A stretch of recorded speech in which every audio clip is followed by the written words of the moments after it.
Well, two men who know each other awfully well. Vance Joseph, a couple of years here as a defensive assistant under Marvin Lewis, 2014, 2015. So much respect here, too, for Vance with the Broncos, and 16 seasons for Marvin Lewis here, hard to believe, in Cincinnati. As we are just about ready, the Bengals have won the toss. They elect to defer, and so Denver and Case Keenum will have the football to begin. Spiro, pretty amazing that just a few weeks ago, things looking pretty bleak for the Denver Broncos. What a difference. Two big wins against two very good football teams, playoff football teams can make. Here's the question. Can they sustain that high level of play here today against the Bengals? As they complete just a brutal stretch of their schedule. You even go back a third week, took on that Houston team that was rolling, had won 5 straight entering that game, a game that Denver narrowly lost. But 2 straight wins, they are back into the mix in the AFC. Can they get another one here on the road in Cincinnati as that kick through the back of the end zone? Devontae Booker watches it take a bounce, and here comes Case Keenum, year one after coming over from Minnesota. That terrific run last season with the Vikings got them into the postseason, a North Division title, and the last couple of weeks, Vance Joseph says, has been the best stretch of his early Denver career. It has, and really the #1 stat is the turnovers. He has not turned the ball over in the last 3 games, and that has been the difference. And not to mention, when he's had to make big throws at the end of the games, he's been able to make those plays for the Broncos.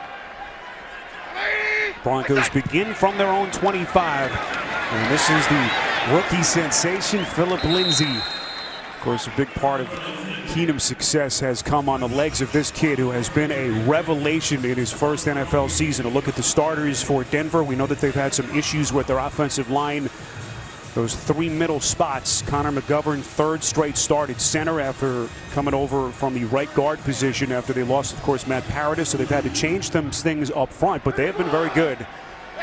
As Lindsay is just under 800 yards rushing as they enter week 13. They had in motion is Sanders, and here is Lindsay again, bounces to the outside. That's a first down run by the rookie and more, finally tracked down by Sean Williams, but not before Lindsay burns him for 11 and a Denver first down. When this receiver goes inside, Dre Kirkpatrick, right here, he has to replace. Emmanuel Sanders is going inside to block the safety, and Kirkpatrick has to see that block. He is responsible for the outside contain. Boy, when Patrick Lindsay gets open access to the edge, he's going to take advantage of it. He's got to be a lot better with his eyes to stop this Bronco run. Fresh set of downs from the 41. Here's Lindsay again, and well played that time. Michael Johnson able to make first contact, but what a story this kid has been. Undrafted, wasn't even invited to the combine. 7th in the league in rushing and 2nd, Adam, among rookies. And look, he is a lot of fun to watch. You know, he's a smaller guy, that's been well documented, but the thing that really stands out when you watch him play, other than those extra small shoulder pads that he wears, is how fast he hits the hole inside and how he accelerates through the hole. It makes it really tough when you're trying to get off blocks. Ron Torbert is our referee. Late flag thrown at the end of that play. And a lengthy conversation between Torbert and his colleagues continues. Personal foul. Offense, number 14. Hit to the head, neck area of a defensive player. 15-yard penalty. Replay first down. We rarely see that kind of a penalty from an offensive player. That's the rookie receiver Cortland Sutton on the flag. Yeah, you see Sutton, he's cracking on the linebacker, and to me, that is not a good call as far as hitting a defenseless player in the head. Now, it could be a hold or a tackle. That would be the acceptable call, but he did not touch the safety in the head or neck area. Still a flag. Well, I think Vance Joseph agrees with you. Sutton, the kid that they took with the 40th overall pick. And that wipes away the run by Lindsay. So first and long after the penalty. Here comes the rookie again. Once again, finding the edge. And, you know, look, you watch this kid run. He's got the speed and the size that is just off the charts. The one thing that has surprised Denver is how good he's been running inside, Adam, his first 11, 12 games of his career. Really strong guy to tackle up in the hole. And did you see what he just did to Nick Vigil? Nick Vigil is coming back after missing a few games with the knee. I love how he just set him up, got Vigil to stop his feet, and then exploded to the edge to pick up a big gain. He's got a healthy head of hair under that helmet as well, as Lindsey gets a breather on the sideline. 2nd and 16. He'll get a blow here. Devontae Booker on the game. Keenum to the air. It's caught. That's Sutton. Brought down just shy of the 50-yard line. It'll be 3rd down and a couple here, as Keenum putting his back into it, a pickup of a dozen. Really nice read by Case Keenum. He's reading the linebacker, Vigil. He bites underneath on Booker, and you see how that opens up the window right there behind. That is what they call a high-low concept, working on the linebacker to free up the dig inside, and Keenum read it perfectly. Sutton getting a little bump in his role after the trade in October of Demaryius Thomas to Houston. 3rd and 3. Keenum from the gun for Denver. Quick read gets it out in a hurry, and it's caught. That's Sanders for another Denver 1st down. Keenum knew exactly where he wanted to go with the football. Well, 3rd down defense for Marvin Lewis's football team has been pretty poor. The worst in the National Football League. They're giving up 1st downs 55% of the time, and that time in a 3rd and short, you know that it's going to be a quick pass. It's man-to-man coverage, and you've got to be a little tighter over there and challenge the receiver. That was an easy throw for Keenum to pick up the 1st down. Marvin Lewis taking over as their defensive coordinator after he fired Terrell Austin after Week 9. It has been a rough stretch for the Cincinnati defense, to say the least. Here is Booker on his first take. Ducks inside the 45-yard line. It's about as bad as it gets for the Cincinnati defense this season. It really is. And you got a feel for what they're going through. Obviously, Marvin Lewis thought that they had to make a change. So he fires his defensive coordinator, Terrell Austin, after Week 9, and his main goal was to simplify things. There was too much gray area in the defense, and it didn't have a lot of accountability. So now things are more defined, and players know when they make the mistake. Keenum on 2nd and 6. Pump fakes to the right. Pocket collapses, throws on the run, and it's batted down and incomplete. Well played by the linebacker. Jordan Evans got his hand on the football and gets the congratulatory handshake from his teammates. 3rd and 6. Yeah, the number one thing that I think Cincinnati has to do on defense is they have to get a better pass rush. You go back to the game last week, and a lot of Baker Mayfield's best throws where they hurt the defense was when there was no rush and he was able to look off and receivers were able to uncover. So up front, they have to get a lot more pressure on Keenum and force him to make an early decision. Keenum on the run, incomplete. Sanders trying to make what would have been a terrific catch, lunging on the sideline, and on 4th and 6, Vance Joseph will send out his punter.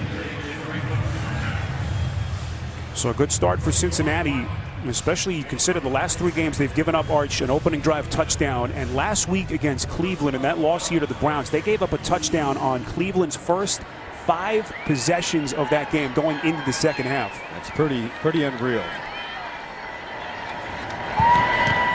Colby Wadman on a punt. 12 punts inside the opponent's 20 this season, 6 inside the 10, and this one will take a Denver bounce. Beautifully done, as they will mark it right outside the 5. Jeff Driscoll when we come back. Oh, here comes Jeff Driscoll as he steps on the big stage today. First career start, actually the first time he's starting a game in 3 calendar years. You have to go back to his final college game, the 2015 New Orleans Bowl, where he led Louisiana Tech over Arkansas State. And a tough starting field position here as he gives to Joe Mixon. Darts out past the 10-yard line. A nice start. Here is Driscoll, former 6th-round pick of San Francisco back in 2016. Didn't make the team. He was signed by Cincinnati a couple of days later. Their 3rd-string quarterback as a rookie a couple of years ago. Last year, his campaign wiped away by a broken hand injury that he sustained late in the preseason. But it's all been building to this moment after Andy Dalton went down with the torn thumb ligaments in that game here last week. Really not great for the Bengals, but a wonderful opportunity for Driscoll to try and take advantage of here in the last part of the season to show that he can play quarterback in this league. It's only the 5th appearance of his career in what is officially his 3rd season in the NFL. Little hesitation maneuver. Nicely done by Mixon And you have to think that this kid is Driscoll's best friend today. They need to lean on that running game as Mixon picks up 8 and a Cincinnati first down. Yeah, there's no question that Joe Mixon has to be the focal point of this offense here today, both running the football and also as a receiver. Only one 100-yard game this season. It's 123 yards in a win earlier against Tampa Bay, but he's got to try and massage the inside of that defense to take the pressure off of his quarterback. Saw the left side of the line. It's a little bit different today. Clint Bowling sliding over from guard to tackle after they have been really cut short at that position. Left tackle has been a real danger zone. Cordy Glenn hurt the back, didn't play last week. He's out again today. Jake Fisher placed on IR this week as he came on last week and went down. And that's a tough set of circumstances, especially against this defense led by Von Miller. It is, and I think, it's always challenging for a defense when you don't have a lot of tape of a guy that hasn't played that much. So I think for the Broncos, you're going to see a lot of base coverages early, play sound football, make him earn everything, and make him prove that he can go up and down the field. Play action from Driscoll on 2nd and 5. Well protected underneath. This is Mixon as a receiver, brought down very close to that first down marker, a pickup of 4. And we'll see where the officials spot the football to be 3rd and short here, as they appear to be just a little bit short. But you've touched on, going back to your playing days as a defense, getting ready for a quarterback that just doesn't have a lot of game film on a quarterback. Could be tricky. Well, the number one thing they give a quarterback confidence is when you try and do too much on defense because you think you're going to get to him, and then all of a sudden you make an assignment bust and you pop a big play. So it's much easier to play your base defense and let him earn it. Mixon needed a couple of inches, and he has it as the officials signal first down. Well, this is some of what Driscoll is facing today with this Denver defense that, by the way, has given up a ton of yards the last couple of weeks, over 1,000. But Arch talked about the takeaways. Miller and Chubb, highest sacking duo in the NFL. It is, when you have 2 edge rushers on any defense that can get over 20 or over sacks in a season, 20 combined sacks, now you're really doing something on defense. They already have 20, and there's still an entire month of the season left to play. Here we go. First set of downs for Driscoll and company. Little misdirectional play to Alex Erickson, who sort of won this play last week. Not much success there as he is forced out of bounds by Todd Davis, starting outside linebacker for Denver. So already, this is kind of the blueprint for a first-time quarterback. What we're seeing from Bill Lazor. A lot of short passes, a lot of quick screens, get the backs involved, get him in a rhythm, get him to feel more comfortable, and not allow the pass rush early to affect this game. So you see a lot of different plays that they're throwing at the Broncos, but a lot of quick hitters underneath.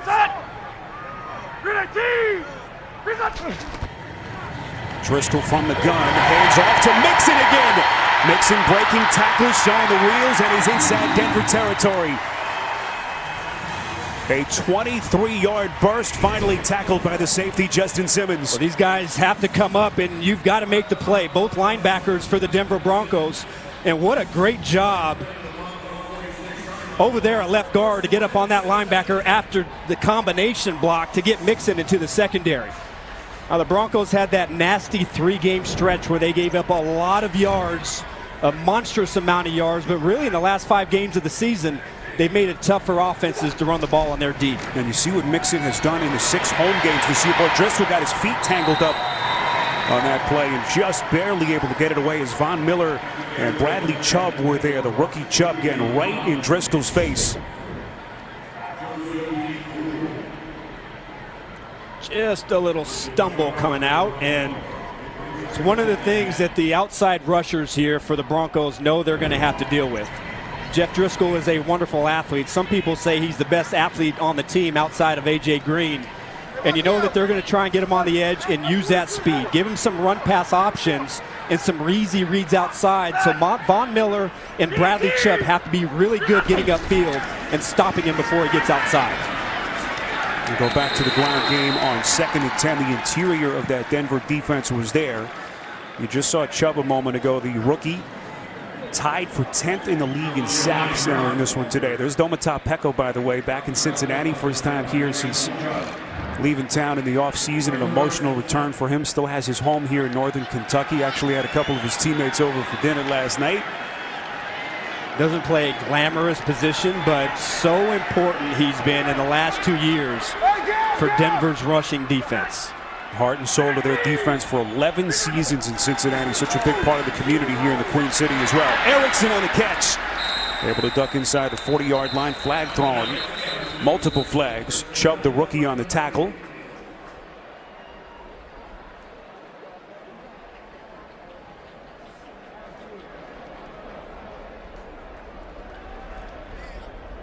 They might get Clint Bowling for blocking the back.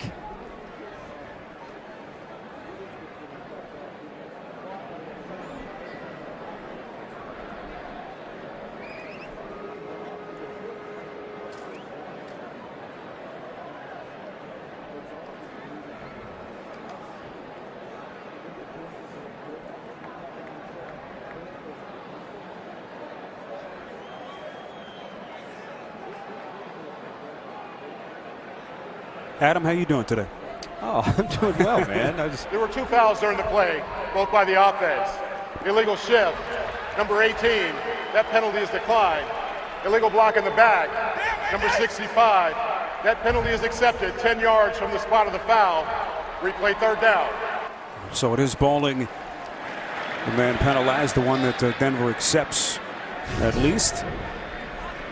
Number 65, and he's trying to get Will Parks, the safety who's coming down making the tackle, puts his both hands on the back of the shoulder pads, and tight call, but technically a good call.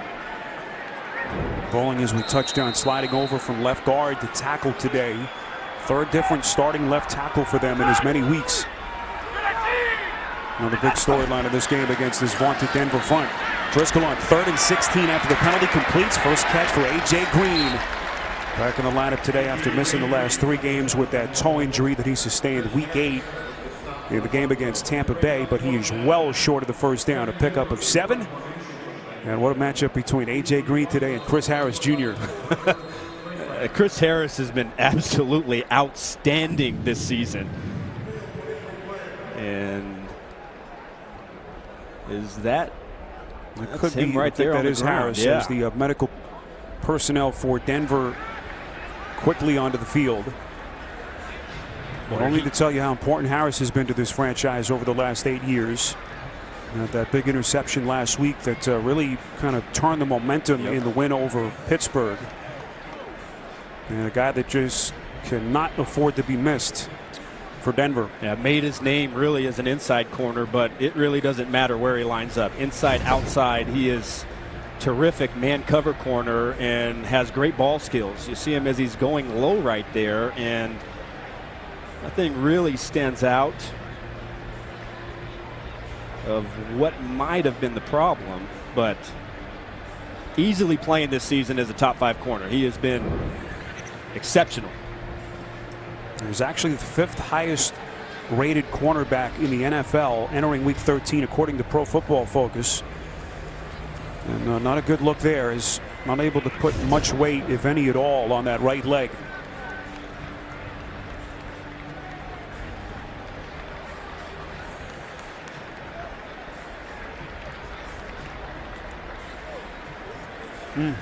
Yeah, and this is a tough blow, because when they've had problems this year, the Denver Broncos giving up big plays, it's usually been the opposite corner of where Chris Harris is, whether it's Bradley Roby or Tremaine Brock. You know, that's where a lot of the big plays have really come, and he is so important in their man-to-man defense, and especially when they bring pressure. They're already thin today at corner. No Tremaine Brock, who's out today with a rib injury. Shaquille Barrett, of course, going down last week. The hip, he's out for a couple of weeks. And Brandon Marshall still not ready to return. He's been out since week 8. So a Denver defense that has had to deal with a lot of injuries, hoping for the best now with Harris. Ball start. Offense, number 88. 5-yard penalty. It's 4th down. That's Jordan Franks. 19th false start penalty of the season against Cincinnati. That ties the Ravens for the most in the NFL. And one of the reasons why Marvin Lewis's team is at 5-6.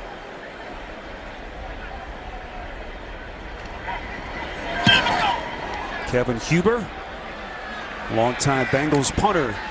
And that one is fair caught by River Craycraft, one of the young wide receivers for Vance Joseph.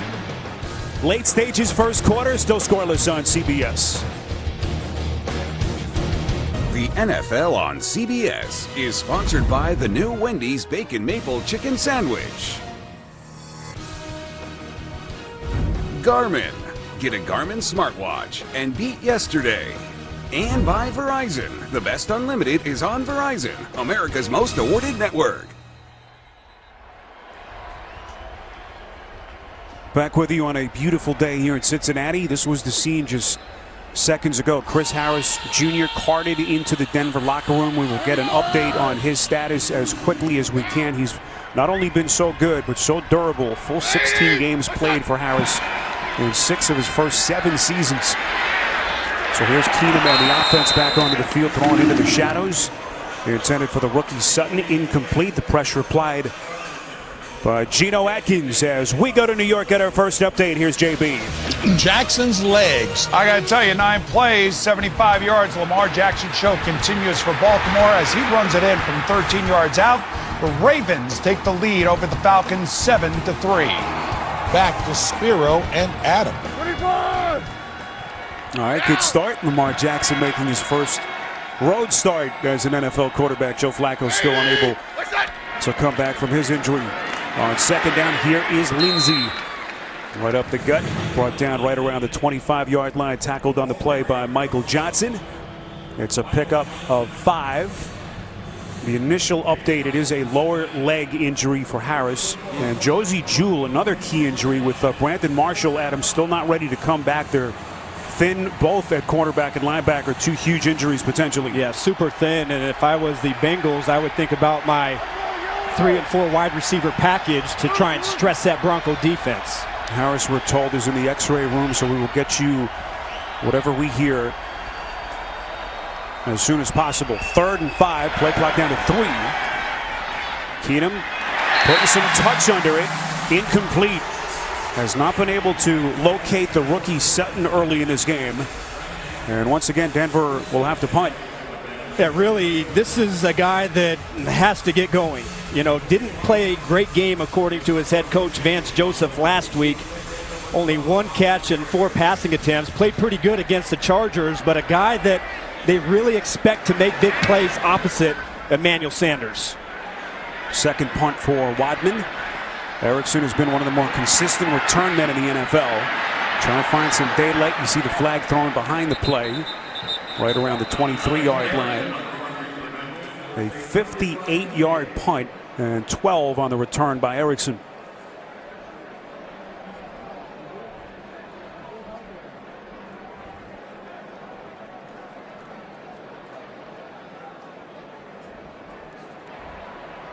During the return, illegal block in the back by the return team, number 20. 10 yards from the spot of the foul. Cincinnati's ball, first down. Timeout. So Russell whistled on a penalty.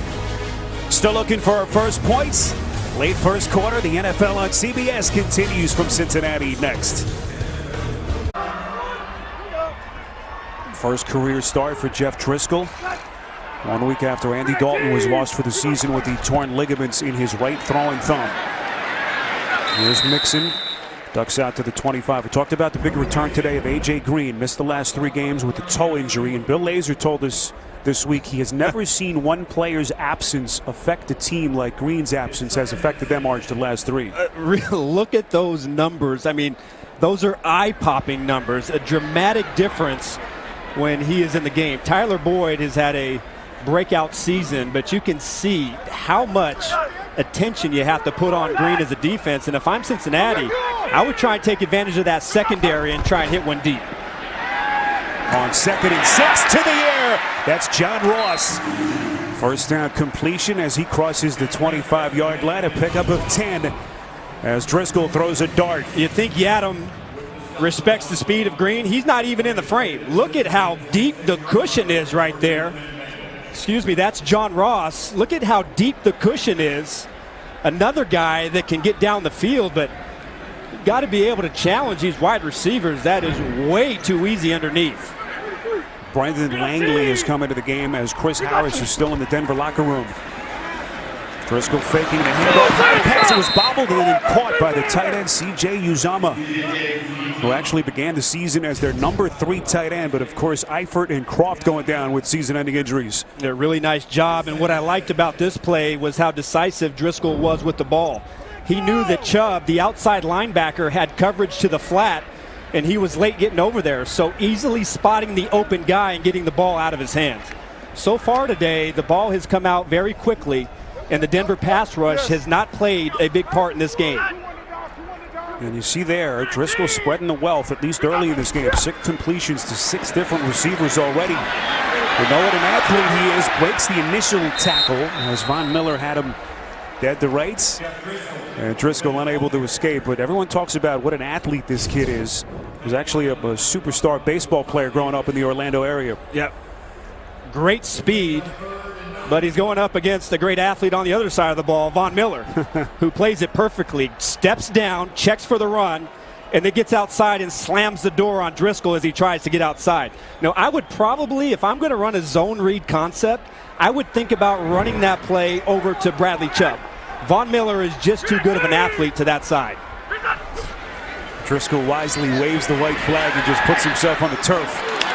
Well, tough for these receivers to see these balls in the shadows, as Giovanni Bernard was the intended receiver. Cincinnati's drive stalls again, and they will punt with under a minute left in the quarter. Todd Davis was there on the coverage. Really a tough assignment for Davis, who has really done a nice job this season in pass coverage. Giovanni Bernard, 9 times out of 10, he's going to be able to beat a linebacker in man-to-man coverage, but Davis all over it. And here's Kevin Huber, who's closing in on Lee Johnson for the most punts in Cincinnati history. 10th year in the league, as this one will take a little bit of a Cincinnati bounce and end up just inside the 20-yard line. Cincinnati and Denver still scoreless. 20 seconds plus first quarter. The NFL on CBS is sponsored by Taco Bell's Rolled Chicken Tacos. And by Walt Disney World Resort.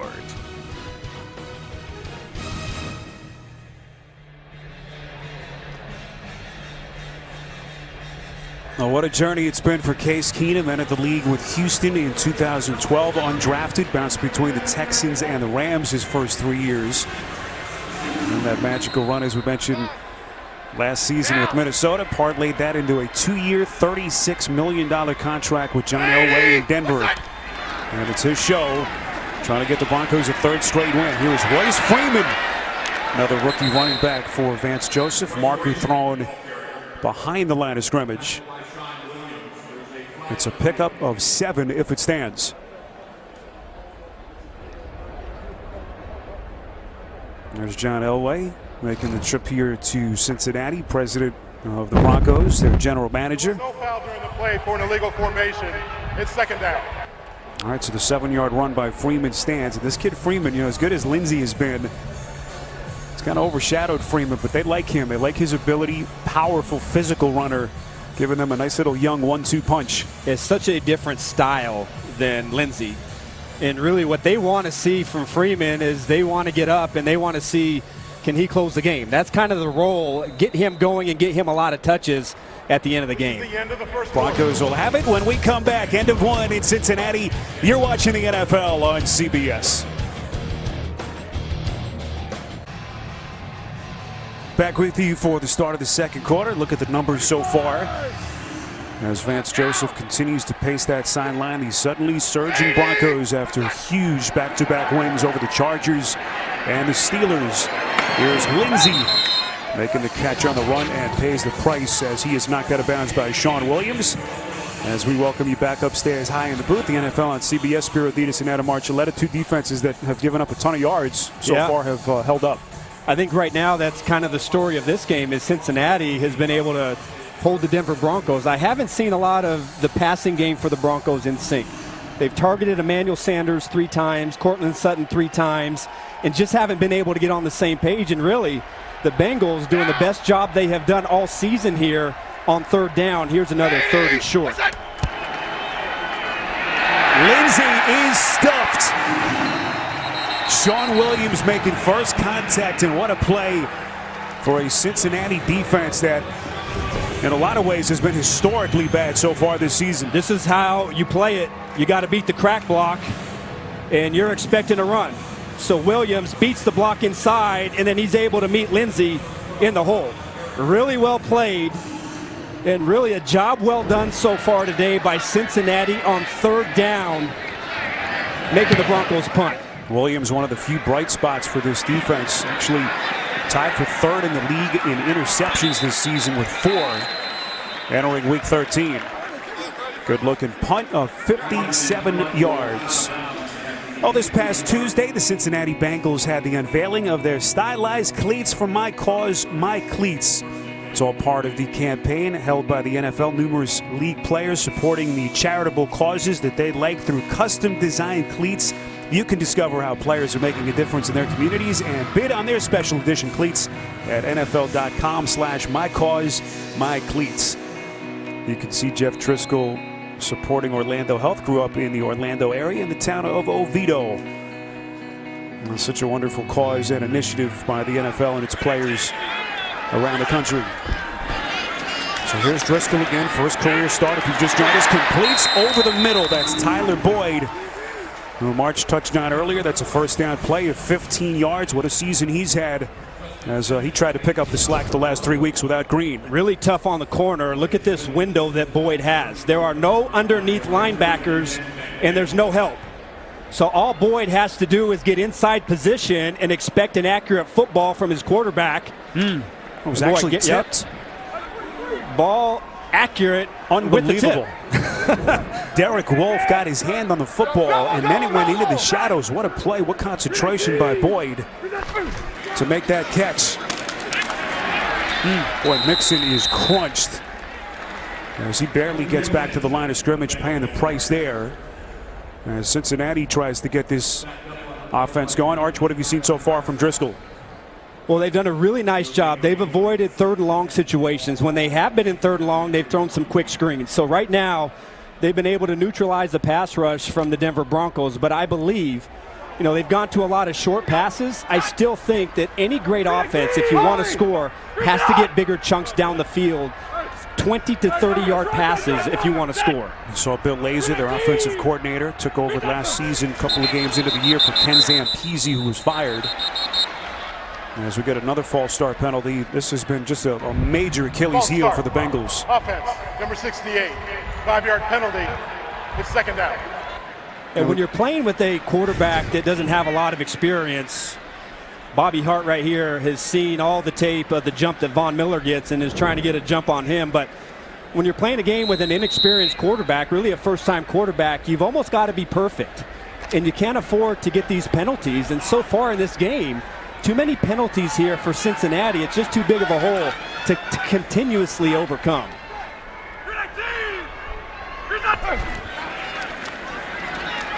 Driscoll under pressure, and he is buried. Shelby Harris, who had the late interception to seal the win last week against the Steelers. It's a loss of 10. And now A.J. Green is down on the field. Man. Making matters even worse for Cincinnati. Told you about Green coming back today, missing the last 3 games with a toe injury. And you certainly don't like that look on his face as the trainers quickly onto the field. Well, certainly not what Bengals fans were hoping to see. A.J. Green being carted into the locker room. You don't want to speculate and say that this is related to the same toe injury that caused him to miss the last 3 games, but what another massive loss that would be for Cincinnati as they will take a closer look at Green. Already we've seen 2 big players. Chris Harris for Denver, who is done for the day with that lower leg injury. Denver just passing that along a short time ago. Tyler Boyd here on the catch. But Cincinnati was 5-2, Adam, when Green went down against Tampa Bay. 3 straight losses coinciding with his absence. And we heard what Bill Lazor said, how huge he is for this offense. Well, we talked about the opportunity that Jeff Driscoll has now with the injury to Andy Dalton. Now it's time for some of the other young wide receivers to be able to step up. Another golden opportunity to John Ross, who has 15 catches coming into this game, to be a bigger part of the offense. Huber's been a busy man so far. This is a low bouncing kick, and Cincinnati will down it right around the 38-yard line. Only a 34-yard punt by Huber, and we'll be back to Cincinnati in 30 seconds after this from Allstate.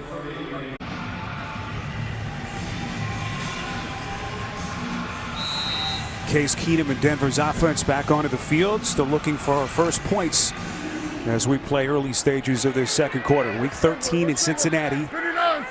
Denver 2 straight wins, back in the AFC playoff conversation. And Cincinnati beat time at 5-6. That pass dangerously thrown by Keenum and incomplete. Intended for the fullback Andy Janovich. Cincinnati has already said that A.J. Green is done for the day. Went down right here, his right foot. Haven't been told more than that, as he was carted into the Bengals locker room. Yeah, he's certainly, judging by his reaction, he's in a lot of pain, and not a great look there for the Bengals. Never like to see that. One of the true star players in the NFL. And that makes matters even a little bit more difficult for Jeff Driscoll today, making his first career start. Keenum has to feel that low snap. Gets the pass off in time, and it's caught. What a play by Keenum to get it to Emmanuel Sanders. Averting what could have been a disaster. The pressure by Sam Hubbard, but Sanders will pick up a 14 and a first down. Really a nice job by Keenum, and he doesn't expect Hubbard to come in the backfield untouched. But he senses the pressure to his left, throws a dangerous pass, and unbelievable. Darquez Denard almost gets his hand on that ball, but Sanders is able to pick it up and get a first down. Really nice job by Keenum avoiding a disastrous play. Sanders' second catch of the day, had a couple of big ones late in that win last week against the Steelers. Here's the fullback, Janovich, and he is lit up. What a collision. Vontaze Burfict with a hard hit. And Janovich just snaps right back up onto his feet. It looked like Janovich is the one who initiated the contact. Oh, no, that was full speed. Oh my goodness, that is one heck of a collision right there. But I'm a little surprised, Spiro, that the Broncos are going to a pass-first mentality on first down. I really would have thought coming into this game, establishing the run on first down would have been the choice, especially with the passing game struggling to get in sync here early. Here's Lindsey breaking that initial tackle, and that's where he has been so good. He actually leads the league in yards before contact, over 3 per rush, which is just incredible. Here's the important part. When you play Lindsey, you've got to be able to get off blocks extremely fast. Burfict hits the fullback. He tries to get off, but before he can get off in time, Lindsey is right past him. I mean, that is the one thing that stands out. When he accelerates through the hole, he gets through, and the unblocked or the defender cannot get off the block in time. And he packs a punch at 5'8", a buck 90. You saw the hit on Drake Kirkpatrick on that play. Kirkpatrick, who's back in the lineup today after missing last week with the shoulder injury, but a kid who's that small, he's just got so much power in those legs. He is. As he just has been remarkable in his rookie season. I think I've heard somebody compare him to Warrick Dunn, and I think that's a really nice comparison. I played against Warrick Dunn, and for a smaller guy, he was one of the hardest guys to tackle. If you didn't bring your legs, he was going to break the tackle every time, and I see a lot of the same qualities in Lindsey.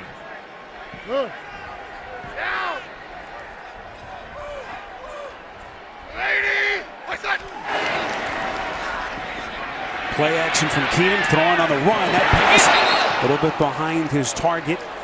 Intended for the tight end, Matt Lacoste. And it will be 3rd and 7 coming up. Lacoste thrust into a starting role. Jeff Hireman lost last week.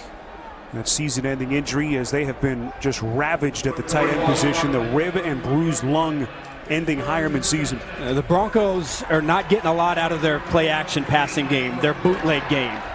They've tried it now 3 or 4 times and have been unproductive when they've gone to that. I think if you're going to throw the ball in this Bengal defense, you have to spread them out and try and attack the linebackers inside. Cincinnati has burned its first time out here Marvin Lewis apparently saw something he didn't like, so 8:06 to play before halftime. And a big 3rd and 7 coming up here for Denver. Yeah, Spiro, as I was talking, the Bengals in their passing defense, what I saw on tape last week was a lot of communication issues. And when they were spread out by the Cleveland Browns, they were able to attack inside and confuse them. So if I was the Broncos, you can see right now that their play action game is not in sync. I would spread them out and try and attack the linebackers and try and get inside the hash marks when you throw the football. Well, Marvin certainly has to be pleased with how bad this defense has been this season. So far, pitching a shutout here with 8 and change left in the second. Vance Joseph, Marvin Lewis, 2 men who go back a long time. Continuing their chess match. Keenum is sacked. The rookie Sam Hubbard finally able to get him to the turf. Here's a 3-man route, and watch at the top of the routes, nobody's open. Bengals have blanketed all the routes downfield, and Keenum has nowhere to throw the ball. Really nice job by the secondary in playing man coverage and allowing the front to get to Keenum to get off the field again on 3rd down. Well, Brandon McManus has struggled from 15 out. This is a 50-yarder. And he is wide left.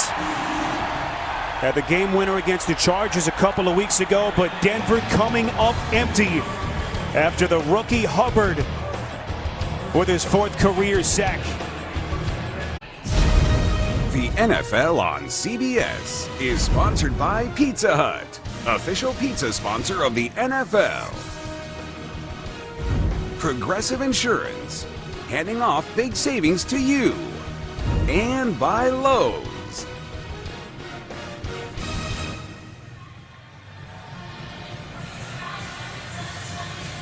Domata Peko, one of the Queen City's favorite sons for 11 years, back in Cincy today, first time as an opponent. And he didn't mince words this week. He said this was going to be personal for him. Cincinnati let him walk out the door in free agency in March. They're so influential in the community here. The Domata Peko Foundation doing some incredible work feeding the homeless. And this is an emotionally charged day for Peko. Well, tonight on CBS, country sensation Garth Brooks will rock the house that Rockne built. It is the first live concert ever held at legendary Notre Dame Stadium. Don't miss Garth live at Notre Dame tonight after 60 minutes. Spiro Ditas, Adam Archuleta, rest of our crew, Sellers Shy, and our director Andy Friedman from Cincinnati.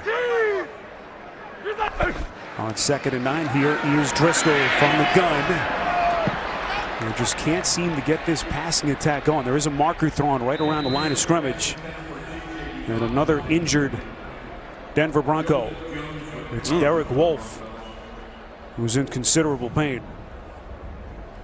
A defense that has already lost Chris Harris Jr. today, a lower leg injury if you've just joined us. Haven't been told anything more than that. Holding. Offense, number 62. 10-yard penalty, 2nd down. That's the right guard Alex Redmond on the penalty, as they now tend to Wolfe. You see Wolfe 95, middle of your picture, going down for Denver.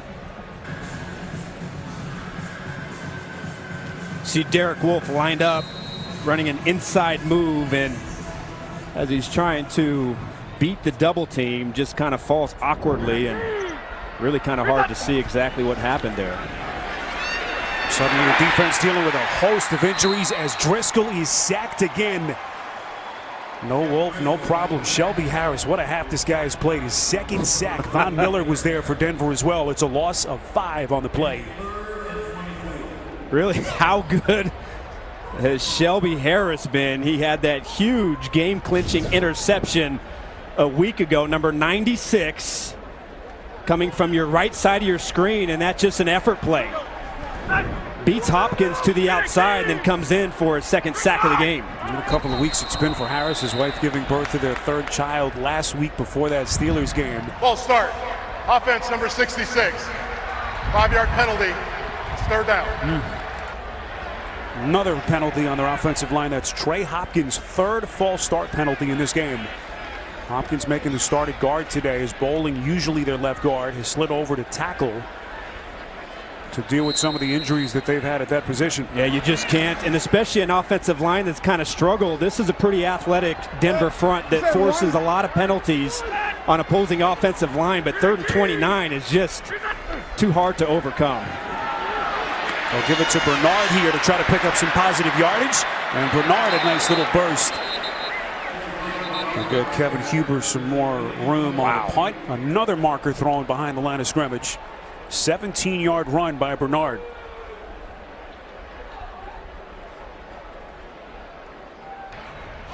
Holding. Offense number 53. 10-yard penalty. Replay third down. Adam, it feels like a preseason game at the moment.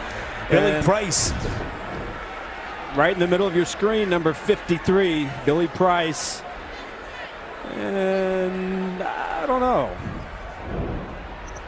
That might have been calling it a little tough right there, but these holding penalties, especially, you know, we haven't seen too much of the outside rush happening. A lot of the inside is where Cincinnati is having the problem so far. What do you got in the playbook for 3rd and 39? Can you kneel? This is Bernard again.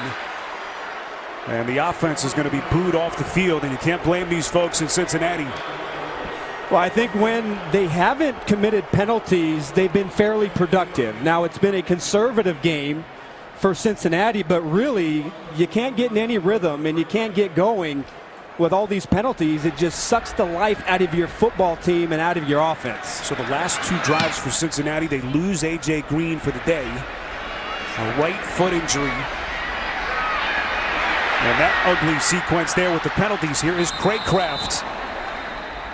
Able to find the edge. Nifty little return. He only picks up 2, but covered about 40 yards after the 37-yard punt. Back in 30 seconds after this from Progressive Insurance.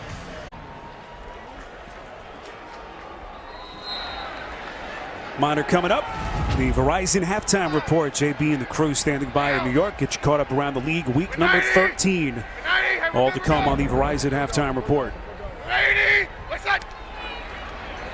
Here's Keenum. As we are still scoreless, under the 5-minute mark left in this first half. The injury update on Derek Wolfe is a rib injury. His return is questionable for Denver. Oh, these injuries are catastrophic. Derek Wolfe, one of the better run players up front for Denver. You've already lost your best player in the secondary with Chris Harris. These are integral parts of this defense that they just can't afford to lose. I think right now on offense, Spiro, the best thing you have going for you is running the football with Philip Lindsay. I think they've got to try and exploit that.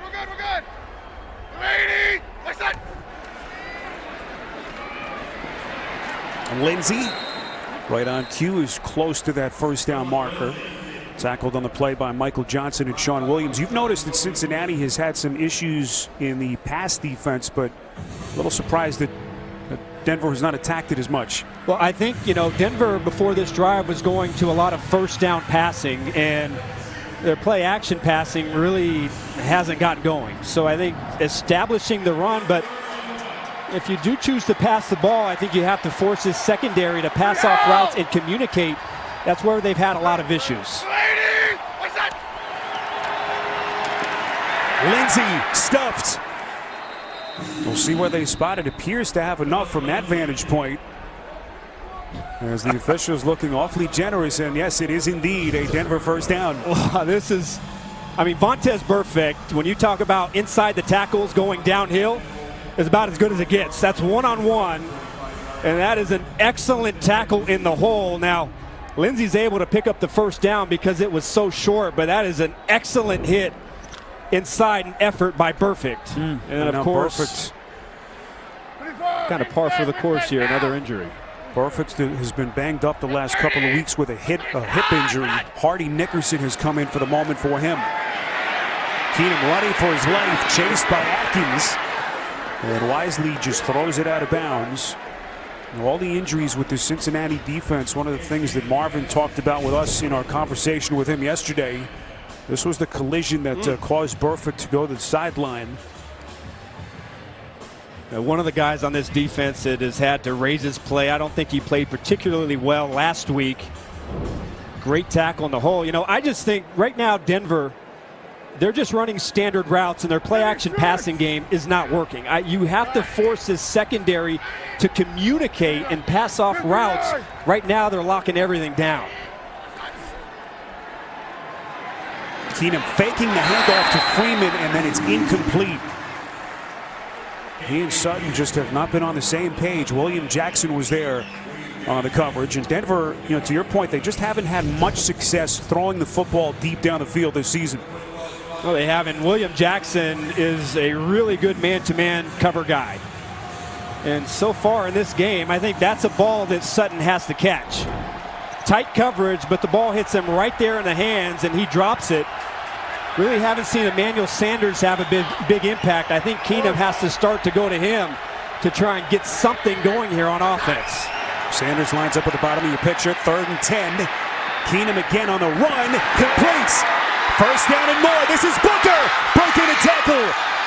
First big play for Denver today, but a penalty marker is thrown just beyond the line of scrimmage. It's a pickup of 30 if it stands.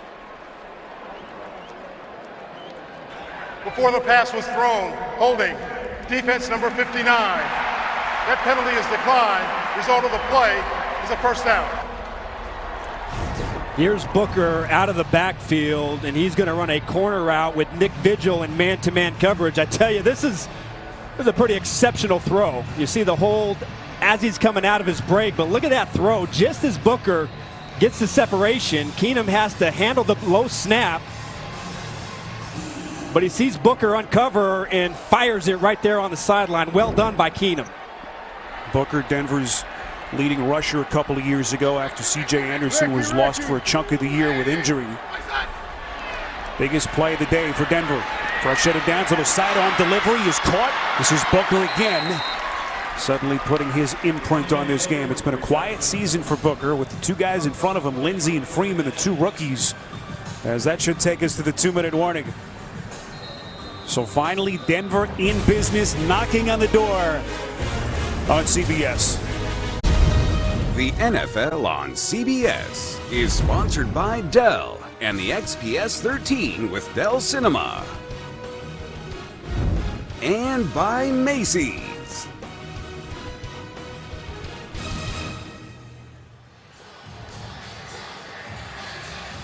Already getting into the holiday spirit here in the Queen City. Still scoreless between Cincinnati and Denver. By the way, not a single game in the league this season has been scoreless at halftime, as the Broncos have by far their best chance of this first half. 2nd and 2. They need just inside the 5. Lindsey breaking the initial tackle, and the rookie strolling into the end zone for the Denver touchdown.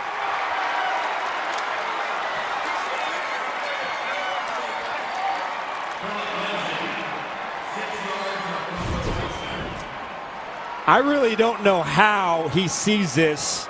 Take a look at number 66. He's going to field Jared Veldheer, his right tackle. Just as Veldheer seals it off, he's able to see that after getting stuffed in the backfield by his own player and make that cutback. I mean, the vision and the instincts right there on that run was exceptional by Lindsey. Most rushing yards by a Bronco ever, undrafted. 3rd most rushing yards in the league since week 7. The kid has simply been a revelation this season for Vance Joseph in Denver. 7th career rushing touchdown for the rookie. I don't know if you really understand how good that run was on the goal line. For him to be able to feel that backside is just really impressive. Look, he's got a lineman stumbling. He's able to keep his shoulder square, and just because of the acceleration he has as he gets through the hole, it happens too fast and the Bengals can't get off the block. You think of how crazy his story is. He grew up in Aurora, Colorado, only about a 20-minute drive from Mile High Stadium, undrafted, a kid who wasn't even invited to the NFL Combine And then you see how dynamic he is, Adam, as a runner, and you just scratch your head. We asked Vance Joseph about it. He said, look, just kind of shrugged his shoulders, said, look, we missed. And I'm a Colorado guy. He watched them play the last 3 years in the Pac-12. Sometimes boy, they're happy to have him. And when they went to go work him out, he caught the ball so well. They thought that he was going to end up being a slot receiver. He caught the ball better than all of their receivers, and then he just shows up to camp and takes over the running back room.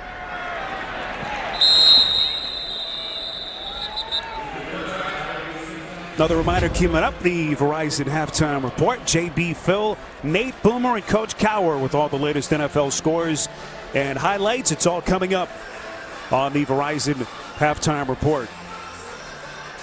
And the other big story in this game for Cincinnati, A.J. Green going down earlier in the second quarter. Nothing official on what part of that right foot was injured. We don't want to speculate whether or not it was related to the toe injury that caused him to miss the last 3 games. Really hate to see non-contact injuries, and that's exactly what that was. It was the same foot that Green was dealing with the last 3 weeks. As Uzama with his second catch on the run. And now things a little bit tougher for Jeff Driscoll today. Adam making only his 5th career appearance and his first NFL start. Yeah, first and foremost, if they want to get him in a rhythm and they want the offense to get going, is you can't commit penalties. I mean, that has been absolutely deflating here in the early part of this game for Jeff Driscoll. And now you're in a 2-minute situation.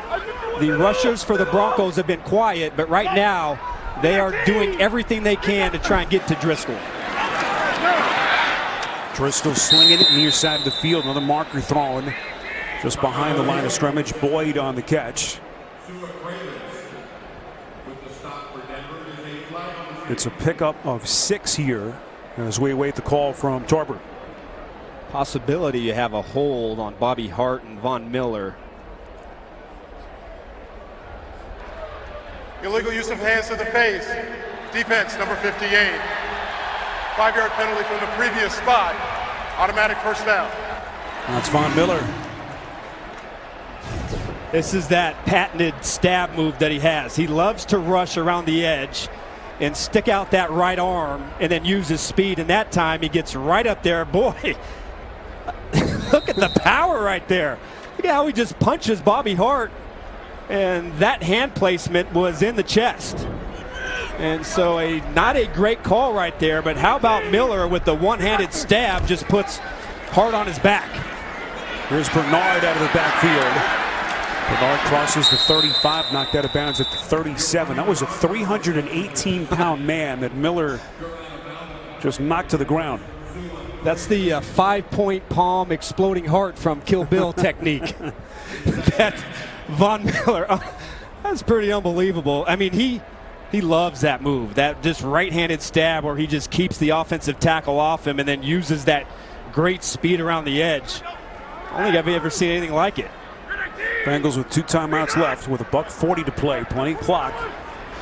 As Driscoll desperately tries to get them on the board for the first time. Driscoll putting good velocity on it, finds the tight end Uzama again for a much-needed Cincinnati first down. Really is, and I think so far, good accuracy. When Driscoll is able to get the ball in a good, favorable down and distance situation, I think he's done a really nice job of knowing where to go with the ball, and then getting it there accurately. And we really haven't seen him rely on his instinct and use his legs to try and scramble and pick up extra yards. I thought we'd see a lot of that so far in this game, but so far, he's done a nice job of throwing the football and getting it out of his hands. Had both a rushing and passing touchdown last week after he came on for the injured Dalton in the loss here to Cleveland. First down pass is broken up. Darian Stewart was there in the vicinity. It was off the hands of Tyler Boyd. 91 seconds left. So dangerous. Darian Stewart almost gets this interception. You had great underneath coverage by Justin Simmons. There's nowhere to throw this football. And Darian Stewart is trying to get that interception, but Very fortunate. Driscoll trying to thread that thing in there where there was no throw. Well, Stewart had the big fumble recovery last week on the James Conner fumble on that big run in the third quarter to help stem the tide. Some of the big takeaways for that defense last week. Bernard, another catch out of the backfield, but not much room to run. Todd Davis was there for Denver. So that does stop the clock with 1:26 left in the half. Still 2 timeouts for Cincinnati, but a 3rd and long here with 1:26 on the clock.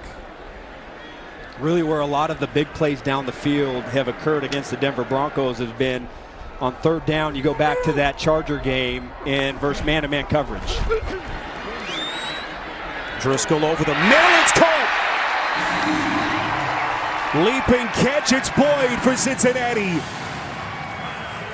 A little bit late to get to his feet. What a pass and what a play by Boyd. They pick up 22. No need to clock this. Run a play. You're going to get a standard defense from Denver. You should know where to go with the ball. Driscoll's pass is broken up. And there's the flag. Uzama was hit hard.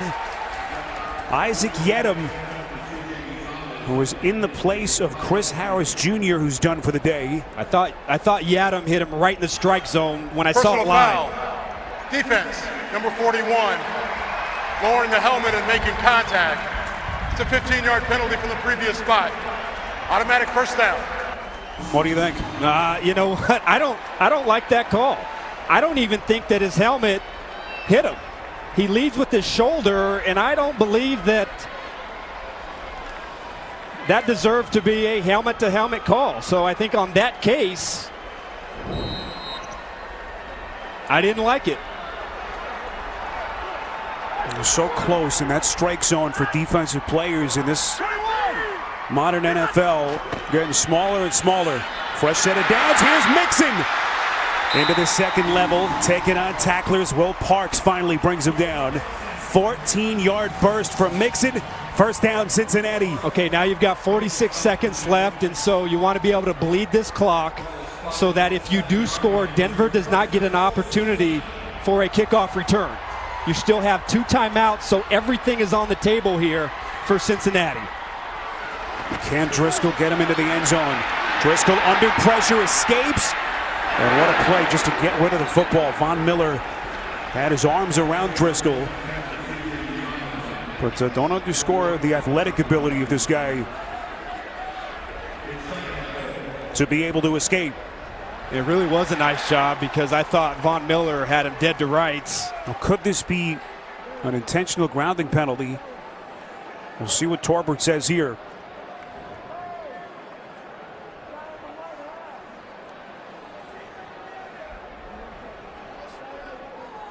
Well, it would be a loss of down if that's the case.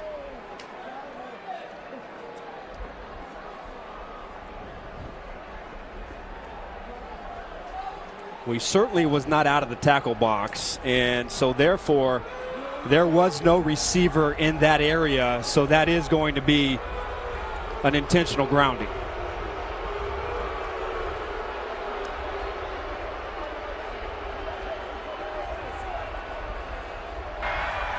Intentional grounding. Offense, number 6. 10-yard penalty and loss of down. By rule, this foul carries a 10-second runoff in the last 2 minutes. Cincinnati is elected to use a timeout to save the 10 seconds. It's second down. All right, that's a huge call against Cincinnati. Let's bring in our rules analyst, Gene Steratore from New York. Gene, take us through this play. There's also a great announcement by Ron Torbert, but as we see this play unfold, the quarterback does remain in the pocket. He is also under pressure, as we can see, by the defensive tackle or attempt of tackle. And now when he throws the ball, it is clearly out of bounds and in no area of a potential receiver. It's a great job and a collaborative effort as well, I might note, by other officials on the field. The official that's covering the receiver or in the end zone would come and bring that information to the referee that no one's near. It's clearly out of bounds.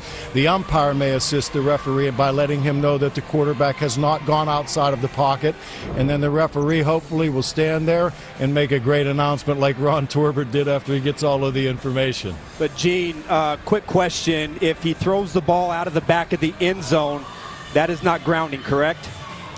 It isn't, but we do give them a more latitude with throwing it out of the back of the end zone. Now, we used to use a little example of that if it would get to row 3 or above, that we would want it called. But we do try to give them latitude with throwing away, yes. All right, Gene, great stuff. Thank you very much. So they do use the timeout to prevent the 10-second runoff. 25 seconds, 2nd and goal. Driscoll to the end zone, incomplete. Well covered there by Denver. Boyd was the intended receiver, and 3rd and goal. Yeah, this really changes it, and that's just an experience thing. You know, not having a chance to get a lot of live reps, trying to avoid the sack and the catastrophic play, and, you know, that was a big mistake. Adam, 2-down territory, or do you take the 3 points if they can't punch it in? Well, certainly it just depends on how close they get. If it's going to be more than 6 or 7 yards, I think you have to take the points. But if they're able to get down close inside, then I would try and get the touchdown. Looks like Denver will burn a timeout here, Denver, as Vance Joseph wanted to get his defense more set. And the biggest play of the day coming up here for Cincinnati. Well, Driscoll so far has been economical and has spread the wealth. 13 of 17 for 94 yards, trying to get him on the board finally. It's been an efficient game plan designed to not let the Denver pass rush affect the quarterback. So from that standpoint, I thought he's done a really nice job. He's been decisive in his reads. He's got the ball out of his hands, and he's been fairly accurate. He did have this one mistake, but I think the fact that they've had so many big penalties and holding calls, it's really affected his rhythm and really affected the offense and being able to throw the ball downfield effectively. He's completed the 7 different receivers. He's had to play most of the 2nd quarter without A.J. Green. Left the game with a right foot injury. That is all we've been told by Cincinnati. And Green is done for the day, as he had just come back from his 3-game absence with that toe injury. Favorite play has been the seam ball down the middle. 3rd and goal. Pass to the end zone, incomplete. Too much. Cody Core, first time Driscoll has looked in his direction today. And on 4th down, Marvin Lewis will send out his field goal team. Yeah, throwing the ball outside, not to risk a turnover inside. And really nowhere for Driscoll to throw the ball. So a promising 2-minute drive, but of course the mistake there pushes them back, and they've got to try and settle for 3 points. So here's Randy Bullock, who had a rough day last week. A couple of kicks blocked in that game, a field goal and a PAT. He was hit 16 straight from inside of 50 as that streak continues. And Cincinnati finally on the board. 7-3 with 12 seconds left before halftime. Well, next Saturday at 3 Eastern, it is a game of honor, the 119th Army-Navy game. Army riding a 7-game winning streak as they look for their 3rd straight win. Coverage of this great tradition begins with college football today, 2:30 Eastern, right here on CBS. And we will certainly be watching next weekend, one of the great sporting traditions in this country.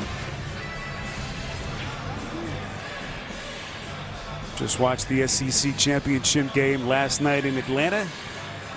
Alabama was on the ropes there a little bit in the end. Georgia just didn't have enough. Fake punt on 4th and 10. I mean, you tell me. Oh my goodness. That was a fun finish. Sometimes you just, I don't know about that one, but credit Alabama for taking advantage of what I thought was a horrible mistake. Football blows off the tee as Bullock will get himself reset. So this has been kind of a stop and go first half. A couple of key injuries. A.J. Green for Cincy and Chris Harris Jr., who left this game with a lower leg injury early. Both players are done. Told you about the Broncos, where they sit. Back-to-back wins over the Chargers and Steelers last week. Back in the playoff conversation at 5-6. Cincinnati with an identical record, but 3 straight losses as they desperately try to stop the bleeding. Broncos will have it here from the 25-yard line. So here comes Keenum. Not much in the way of their passing attack so far, Adam, in the first half. Keenum just 7 of 15 for 77 yards. As once again they have leaned on that running attack.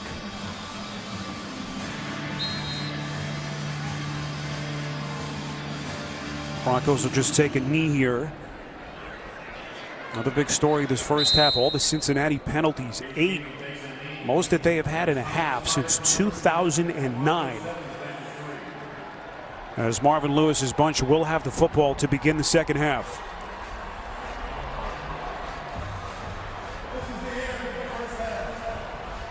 So 7-3 Denver as we reach halftime here in Cincinnati. Our halftime coverage is next after these first half highlights from Verizon and a word from your local station. Want more stats? Hey Siri, who leads the league in sacks? Some of the halftime entertainment as we welcome you back to Cincinnati. Just about ready for the second half between the Bengals and the Broncos. Denver in front 7-3. This was the scene in the second quarter. A.J. Green, who had just come back from his 3-game absence with a toe injury. Bengals are calling this a right foot injury. He is done for the day, and so Jeff Driscoll making his first career NFL start. Has to do it without his best receiving target as Green was carted into the locker room. And we had a couple of notable players go down in that first half from both sides. Derek Wolfe, the Ohio native, back in his home state today. Chris Harris Jr. went down with a lower leg injury very early in the game, and he is finished for the afternoon. As we welcome you back to the NFL on CBS, Spiro Dedes and Adam Archuleta. Driscoll, part of the story. Cincinnati's defense that had really struggled, holding Denver to only 7 points. What did you see? What do you expect in the second half? The thing with Driscoll is I thought that for the most part what they've asked him to do, he's delivered quite well. He's had poise, he's gotten the ball out of his hands, he's been accurate, but because of the penalties, the offense hasn't really been able to get into a flow, so they have to stop making those self-inflicted mistakes. I think for Denver, their passing game is out of sync, but the one bright spot is when they have chosen to run the football behind their running back, Philip Lindsay. They have done exceptionally well, and that's what led to their first touchdown of the game. Well, one thing Driscoll did do in that first half was really spread the football around, completed the 7 different receivers in that first half. Driscoll 13 of 18, 94 yards. Came on in relief of Andy Dalton last week in the second half after Dalton was lost with the torn ligaments in his thumb. And Cincinnati has not been in this predicament very often. Dalton has been so durable in his career. In fact, this is the first game that Dalton has missed since that last thumb injury that cost him the end of the 2015 season for Cincinnati. So Driscoll and company get going. Here's Mixon, the pitch. You see another flag thrown behind the line of scrimmage. It is an epidemic for Cincinnati. We'll see who this one is against here. Quite possible it's Trey Hopkins. Holding.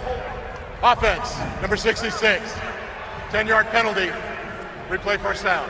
Third holding call against Cincinnati and multiple against Hopkins in this game. Touched on the penalties as you hear those boos already. It's a big part of the story for the Bengals. It's really pretty unbelievable, and we've really been touching on it all day. When you're playing with a first-time quarterback, you've got to be perfect, and boy, these penalties have completely sucked the life out of the Bengals' drives, and they've put Driscoll in an almost impossible situation. Driscoll on 1st and 20, and that is dropped. Well, Tyler Boyd, who's been so good for the Bengals this season, just couldn't squeeze it. Another mistake, this time Boyd. He's able to beat Yadam quite easily off the line, and ball hits him right in the hands. Comes into this game their leading receiver, and really it's been a lot of big plays down the field. 16 plays of 20 yards or more, but when you're facing 1st and long and you get a pass thrown right at your hands, you've got to be able to make that play, especially when a guy like Green is in the locker room. 21 drops for Cincinnati this season, 2nd most in the league behind Jacksonville. As they give to Mixon here. And as good as Mixon is, they haven't been able to stay committed to the running attack this year. They've had to play from behind so much, especially, Adam, during this 3-game losing streak. Remember, we talked about the injuries, and Josie Jewell went out earlier in the game, and on that last snap, Sua Cravens, the safety, who normally comes in and plays their dime linebacker, was playing linebacker. So it's tough on 3rd and 17 to have a running to be part of your game, but as the game goes on, they might want to try and test Cravens as part of the run game. Driscoll on 3rd and 17. That pass batted down. Adam Gotsis at the line of scrimmage, and another ugly possession for Cincinnati. And by the way, Josie Jewell has just been downgraded to out for Denver, so another linebacker unavailable. Still no Brandon Marshall, out in a 4th straight game with the knee injury. Really nice reaction by Gotsis as he's coming around the edge, and it's tough. I mean, this offense, you just can't keep making those catastrophic mistakes and putting your quarterback in a hole like that. A little bit of history here. Kevin Hubert, career punt number 747, now the most in franchise history. Here's Craig Crafts breaking the initial tackle, weaves his way up to the 35-yard line. 57 yards in the punt. And guess what? Another penalty marker on the field. This one is at the Denver 28-yard line.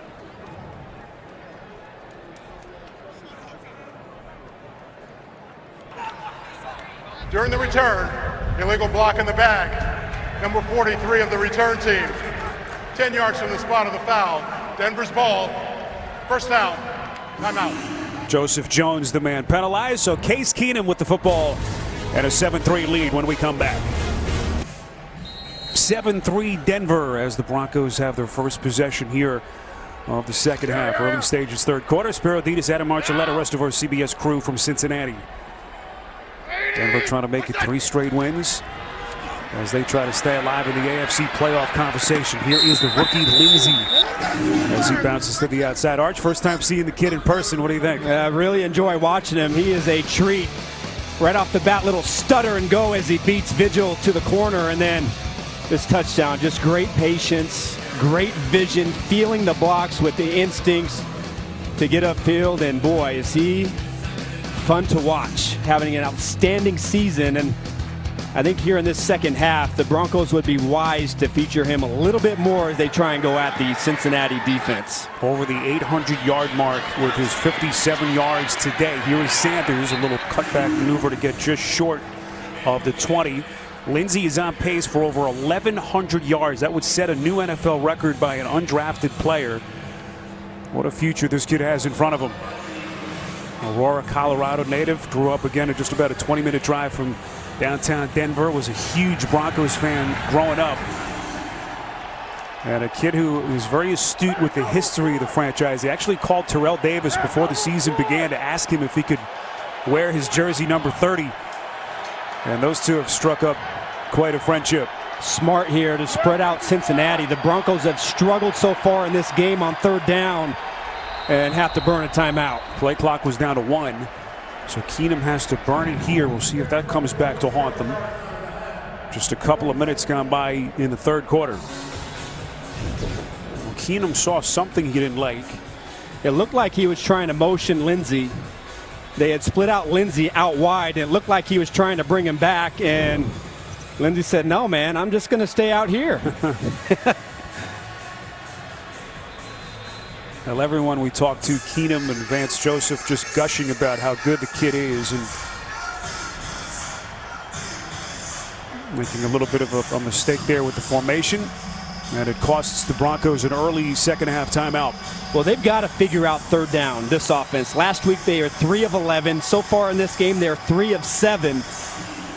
And if they want to get where they want to go, they've got to be much better here on 3rd down. Now, the Bengals don't show a lot of blitz on 3rd down, but let's see if Marvin Lewis tries to send somebody to get to Keenum. Here they come. Atkins was right there. And Keenum had to get rid of the football quickly. You don't really have to send extra pressure when you've got number 97 working on the center, Connor McGovern. And how about this get off? And a guy that just consistently wreaks havoc on the inside, Geno Atkins, when They've got to step up and make a play on third down. Gets to Keenum, and he's got to throw that ball away. Second most sacks by an interior defensive lineman in the league this season, behind only Aaron Donald, as we have another injured player on the field. Looks like it's Dre Kirkpatrick, who didn't play last week with that shoulder injury, and a busy day for these medical staff people. The NFL on CBS is sponsored by State Farm, here to help life go right. Subway, make it what you want. And by the Ram 1500, Motor Trend's 2019 Truck of the Year.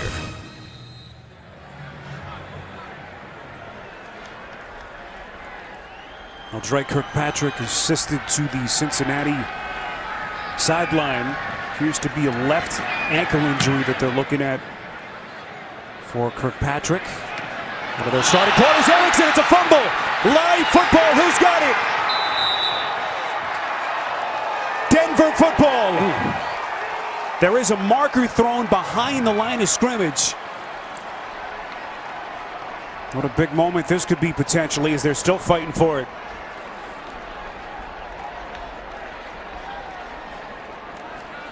Boy, Erickson, who's been one of the better return men in the NFL. It's kind of where he has made his mark with the Bengals. Well, now Cincinnati is saying they have the football. That would be incredible if Cincinnati got that football. Officials already signaled Denver ball.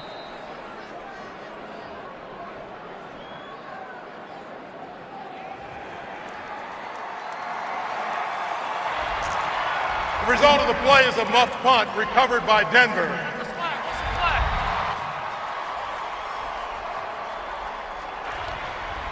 During the kick, holding by the receiving team, number 88. That penalty is declined. It's first down, Denver. First turnover committed by either team. So I want to say, keep your eye on number 35, Diamante Thomas, who comes in. Erickson almost gets that, but then it's Thomas who's able, you see it right there, clear recovery at the bottom of the pile, and what a swing for Denver to get inside the 35-yard line and get something going. I mean, a huge play and another mistake by Cincinnati.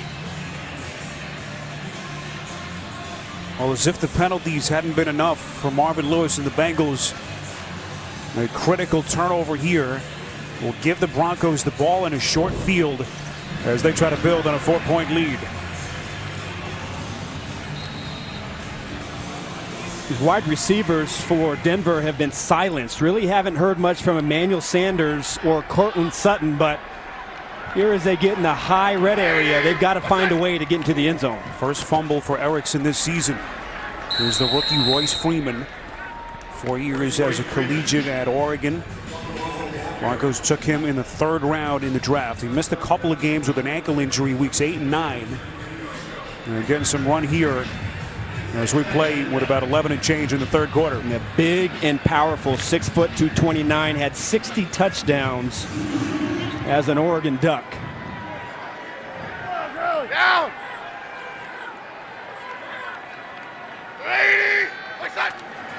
Sanders in motion. Keenum on 2nd and 7. Putting some air under it to the end zone. It's caught! What a catch by Sutton for the Denver touchdown!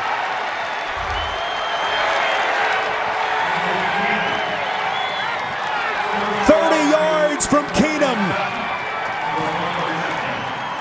Boy, just what the Broncos had to do. High red area, get your receivers involved, and I love how Sutton uses his body.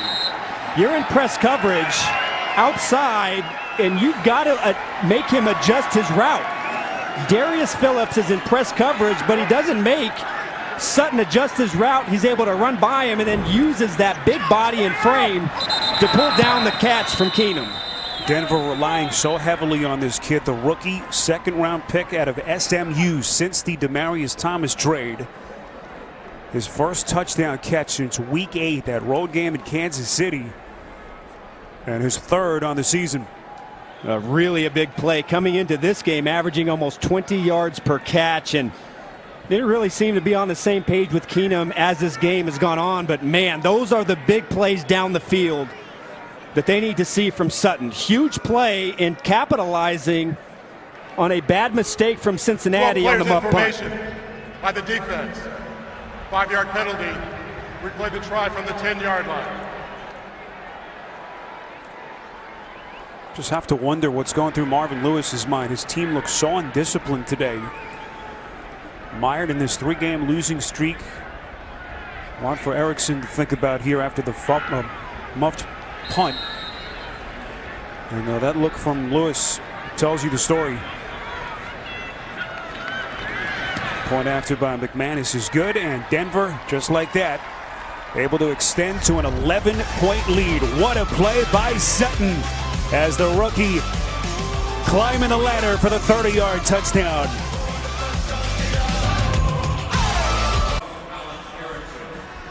Well, the turnover game has been so huge for Denver during this little mini 2-game winning streak. Last 2 weeks, Denver has gone from 17th in the league in turnover ratio to 7th.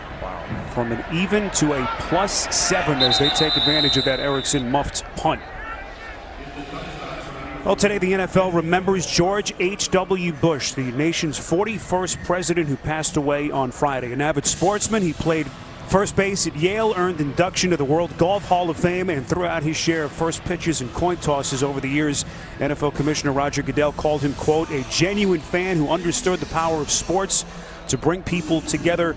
We send our condolences to the entire Bush family. There's some really wonderful, heartfelt remembrances today around the country, including one from our colleague Jim Nantz during the NFL Today. Here's Driscoll back onto the field. It completes. That's Boyd. Had the drop earlier.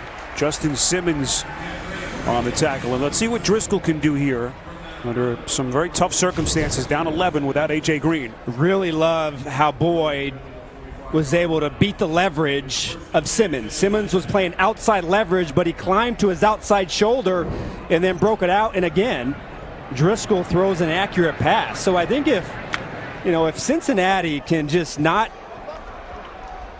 create those penalties and they can get this offense into a rhythm, we might see a little bit more from Driscoll as he tries to get the ball down the field. Driscoll's wobbly pass a little bit too high, intended for Cody Core there. One of the few passes that he's missed. Good coverage on the play by Bradley Roby. Went just a little bit high, but you would love for him to come down with that ball. Roby has his hand and he's tugging at that left arm, but like to see some stronger hands outside from Core. Broncos down to 3 healthy corners at the moment, with Chris Harris lost today with that lower leg injury. No Tremaine Brock, was a scratch with a rib injury he sustained last week. We're good. 2nd and 10. All right, 58. We're good. Little misdirectional play. This is John Ross. Able to wiggle his way past the 45, close to the 47-yard line. Ross, who is still considered a rookie by Marvin Lewis, and these coaches basically missed so much time last year, first with the knee and then the shoulder injury late in the season. We certainly need more from him now in the absence of A.J. Green. Yeah, he's got 5 touchdowns this year coming into this game on 15 catches, so that's great production. But I think from your first-round pick from a season ago, 15 catches is not enough, and they do need more from him, Spiro. 9th overall pick in the 2017 draft. Rookie season basically a wash. What a pass and what a catch! It's Boyd, and he takes a vicious shot. How did Boyd hold on to the football? Miraculous. 23 yards, and now you just hope that Boyd is okay. Wow. It was Darian Stewart with the hit.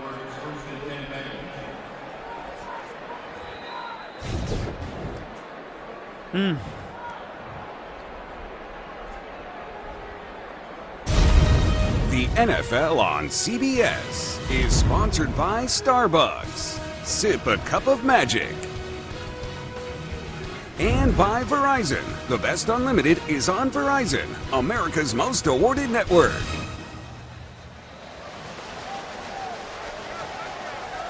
Well, the good news for Cincinnati, Tyler Boyd was able to jog off the field on his own power. Looks to be okay. as they continue to give him a look on the sideline. Driscoll under pressure, throwing up the seam. Dangerous pass, it's intercepted. Justin Simmons for Denver. Bad decision by Driscoll, his first big mistake. Adam Gotsis was coming with the pressure, and they forced Driscoll into the interception. Yeah, really the second time that Driscoll under pressure has made a bad mistake. This time he's trying to get the ball outside to Core, going across the field, but just launches a terrible ball. And Simmons, playing center field, is easily able to get under that. One of those situations where you have to understand, and he knows it right away, that under pressure sometimes you just have to take the sack, and you just can't put the ball in harm's way like that. You just hit a big play down the field, and Denver is able to capitalize on another bad mistake. Second season as a starter. C.J. Ward's old spot. What a couple of weeks it's been for Simmons. Blocked field goal last week. And his third interception of the season for Denver. Now the Broncos now a +8 in the turnover ratio department over the last 2+ weeks. Really have to tip your hat to the defense. Now, I thought last week, you know, there's turnovers and then there's takeaways. I thought last week they took the ball away from Pittsburgh, made some great plays. That one right there, you're not going to fault him, but that was an easy one for Justin Simmons. All he's got to do is make sure that he secures that catch, but you keep taking the ball away here and you keep taking care of the football, it's going to put you in a great position here in December. We'll move past the 9-minute mark, third quarter. Quick pass here from Keenum at Sanders. Bengals have held him in check till this point. Jordan Evans leading the charge for Cincinnati, and it will be third down coming up. Just when you thought maybe Driscoll and the offense could get something going, Simmons making the play. As that Denver pressure up the middle, able to force the turnover. 3rd and 6.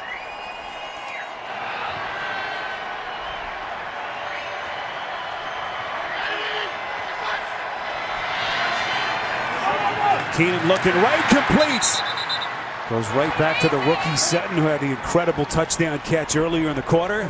First down, Denver. A pickup of 17. Really like this 3-by-1, and so you're going to go isolation on the backside. And when you got a guy who's 6'3", you just throw it right on that back shoulder. Good body adjustment for Sutton, and he makes his second consecutive catch in a big-time situation. Sutton, the 40th overall pick in the draft, actually leads the league in yards per catch, 19.7. Here's Lindsey, a wide open piece of real estate. Lindsey showing the wheels, and he will score.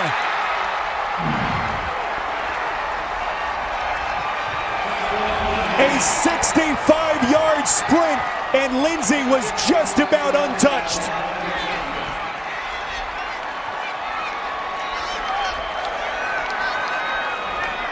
Unbelievable play by Lindsey, but also a nice piece of blocking. You're going to get a crack back here and then a pull, and that opens up the initial lane for Lindsey to get outside. Garrett Bull pulls around the corner. Billy Turner is downfield, and the Jets from Lindsey. Longest career run for the undrafted Denver kid, Philip Lindsey. As the Broncos have turned 2 Cincinnati turnovers into 2 touchdowns. What a great play. I mean, really, unbelievable job by Lindsey. He didn't really have to do too much except use that great acceleration and speed. But how about the left side of that offensive line? Garrett Bowles getting outside, and then Billy Turner climbing up to the safety. Look at Bowles, and number 77, he's 10 yards down the field.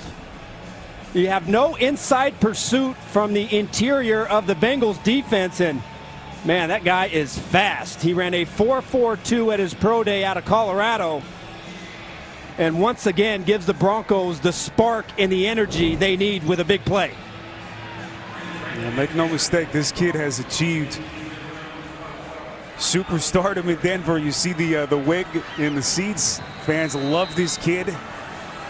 By the way, Lindsey's still living in the same childhood home in which he grew up. Lives in the basement. His parents in the same house. His 4 brothers and sisters are all gone, so he says it's all him downstairs. But just unbelievable. Undrafted.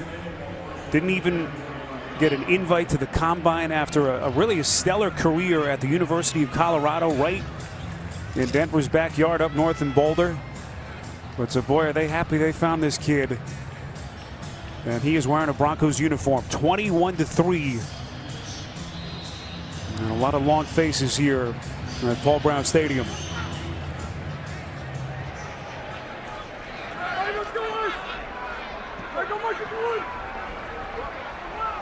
We saw Driscoll in Cincinnati not give up last week after they fell behind 35-7 early in the third quarter. Eventually losing to Cleveland. Do they have any fight left in them here? And, you know, Archie, you think where this team was about a month and change into the season. They were 4-1. You know, people were talking about Andy Dalton being in the early MVP conversation, and now, you know, they're in danger of losing a 4th straight game, and whatever dimming playoff hopes they have are teetering here in week 13. Yeah, offensively they were rocking and rolling. The defense has kind of had a hard time the entire season, but I mean, the injuries have absolutely devastated this roster, and that's tough to overcome. Quick delivery to the tight end Uzama. So a week after they watched their quarterback Andy Dalton leave with a season-ending injury to that right thumb, A.J. Green goes down today, just to add to Cincinnati's misery at the moment. 3 straight losses and a current record of 5-6. Hard to believe after this team sat at 4-1 and then later 5-2. It's highly important right now. You just made a couple bad plays if you're Jeff Driscoll, but it's 3rd and 7 and you've got a lot of game to play. So it's important for him to be able to bounce back from that turnover. A nice little pump fake by Driscoll to get it to Bernard. Needed 7 for the first down. He is close, and now they say Cincinnati first down. Really a nice job. You have 2 Denver Broncos running scot-free, and they both fall for the pump fake. He's able to get it out to Giovanni Bernard, and with a good block out in front of him, he's able to do the rest and pick up a much-needed first down to keep this drive going.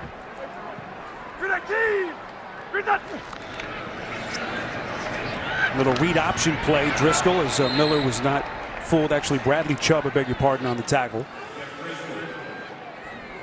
Spiro, remember earlier in the game they ran that play to Von Miller, and I said, hey, don't run it to Von Miller, run that play to Bradley Chubb.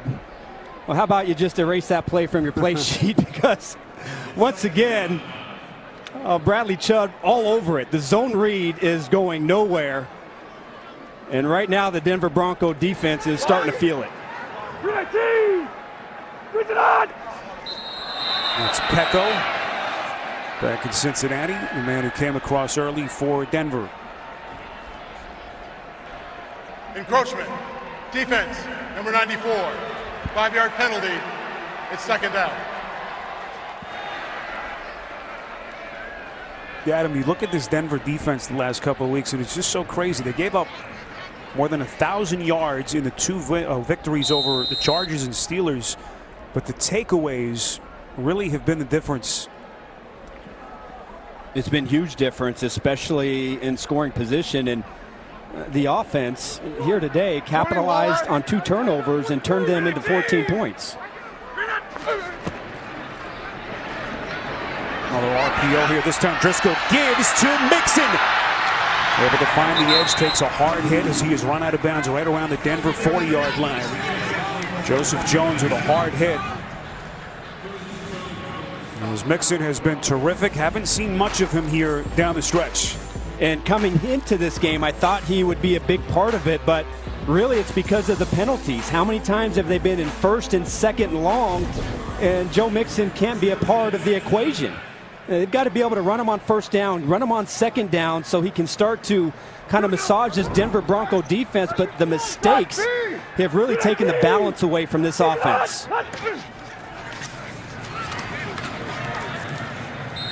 Bengals keep it on the ground. You know, we asked Bill Lazor about Mixon, and he said the goal with Mixon going into the year, we told him, let's become a complete back. this season, and you've seen him develop as a pass catcher. Really a two-tool player for Laser in this offense. He still has some room to grow at times, still kind of looks for the home run. He's quick to bounce every now and then, but when he hits the hole, you can see his natural instincts start to take over. The Laser and company trying to stay committed to the running game here. Down 18 points with 3 and change left in the quarter. Driscoll on second down over the middle. This is one of his backup tight ends, Matt Lengel, signed in early October off of Houston's practice squad. Second stint here with Cincinnati. But so many injuries to key players at that position. They lost Tyler Croft, of course, to that gruesome ankle injury in late September. Or Tyler Eifert, I beg your pardon. Then Croft 5 games later. And so that position really has been in flux for the Bengals.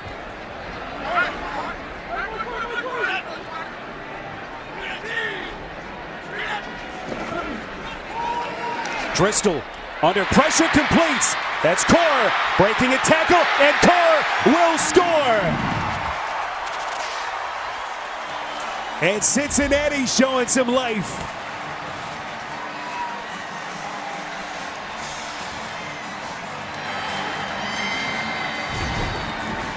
Little play action, but look at this passing window that Driscoll is looking at. All the linebackers commit inside, and the entire middle of the field is wide open. And then once you get the ball, do something with it. Great job of Core feeling Roby go to the inside, spinning outside, and making the much-needed play that the Bengals were looking for. It was Bradley Roby who missed the tackle. And for Cody Core, his first career NFL touchdown. Driscoll 4 for 4, 49 yards on that drive, and then 30 yards by Core on the catch and run for 6. Now Bradley Roby is playing off coverage, and he gets turned around. He can't close in time because the pass is out of Driscoll's hands. And then he takes a bad angle and tries to cut him off. Core spins to the outside and makes a big play. Really nice drive there, and what did we notice?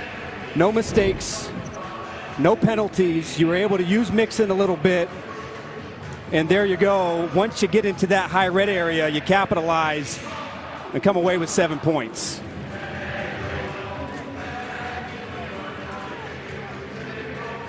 So finally Cincinnati able to get into the end zone for the first time today. Couple of key critical turnovers in this quarter by Cincinnati. Back-to-back Denver touchdowns to get them a 21-3 lead before that Core score. And it's 21-10 with 2:45 left in this third quarter.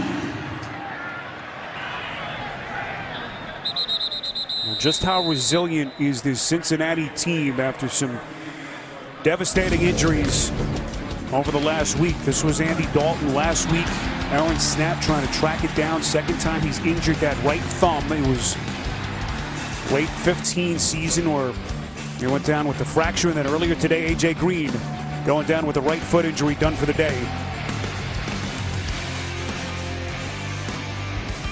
Green was carted into the locker room. They quickly downgraded him to out. And Cincinnati telling us it is a right foot injury for Green. Flag whistles that play dead.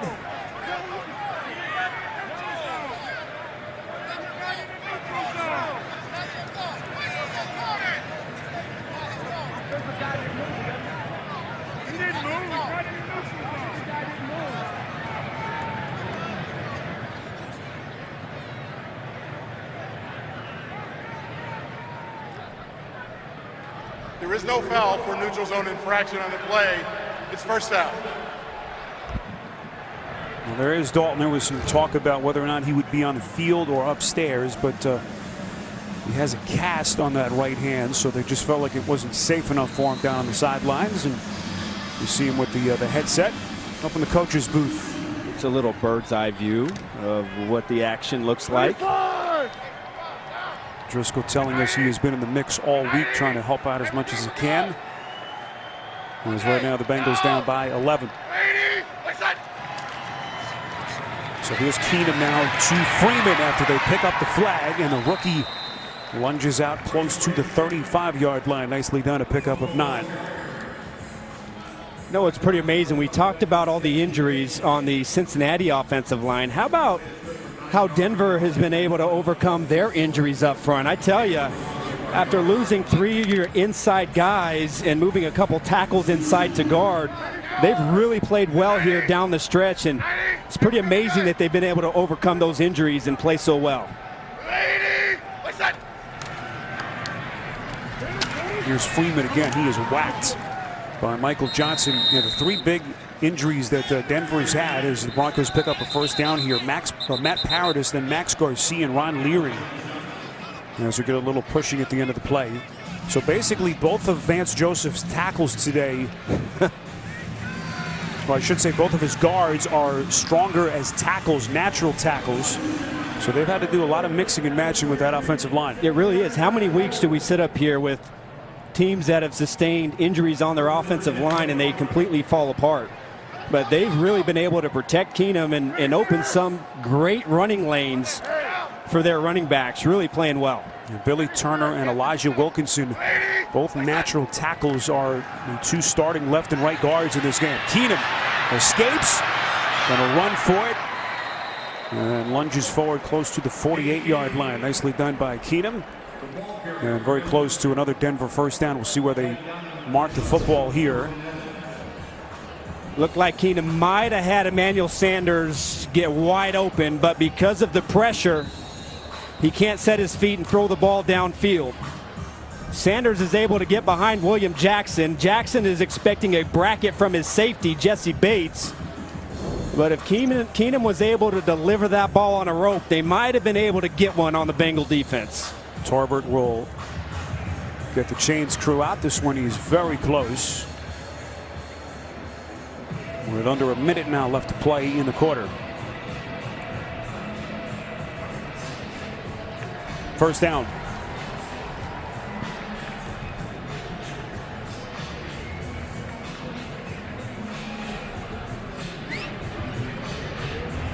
There's Vance Joseph, just 5-11 in his first season as Denver's head coach last year, and really at 3-6 this year. You started to hear the noise about, you know, Vance could be in some trouble, but I'll tell you what, he's shown some resiliency and some grit with this team as they survive really what has been just a brutal schedule over the last 3 weeks. Hey, alert!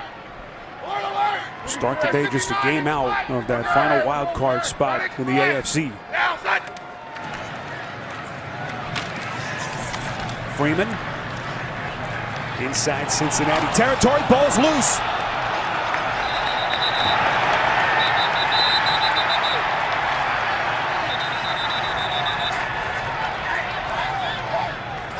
Who's got the football?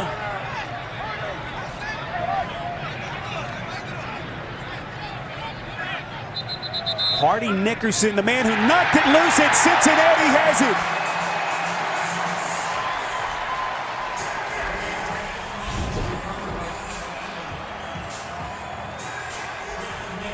See Nickerson, number 56. Freeman is held up, and you see Nickerson just rip out that ball. And boy, what a good job from this defense after giving up a huge play on the drive before and getting a takeaway of their own. So Freeman, Adam, trying to get some extra yardage. Usually or sometimes you'll hear the whistle there. Play went on, and Nickerson with a huge play for Cincinnati's defense. Really up to the discretion of the officiating crew if they're going to call forward progress. Sometimes you see a really quick whistle, sometimes you don't. But Hardy Nickerson Jr. is able to get the ball out, and let's see what Driscoll and company can do here with an opportunity. Haven't seen many turnovers from Denver during this little winning streak. And now can Cincinnati take advantage? Final 20 seconds of the quarter. Here's Mixon. Not much room to maneuver. Well played by that Denver front. And that should take us to the end of the quarter.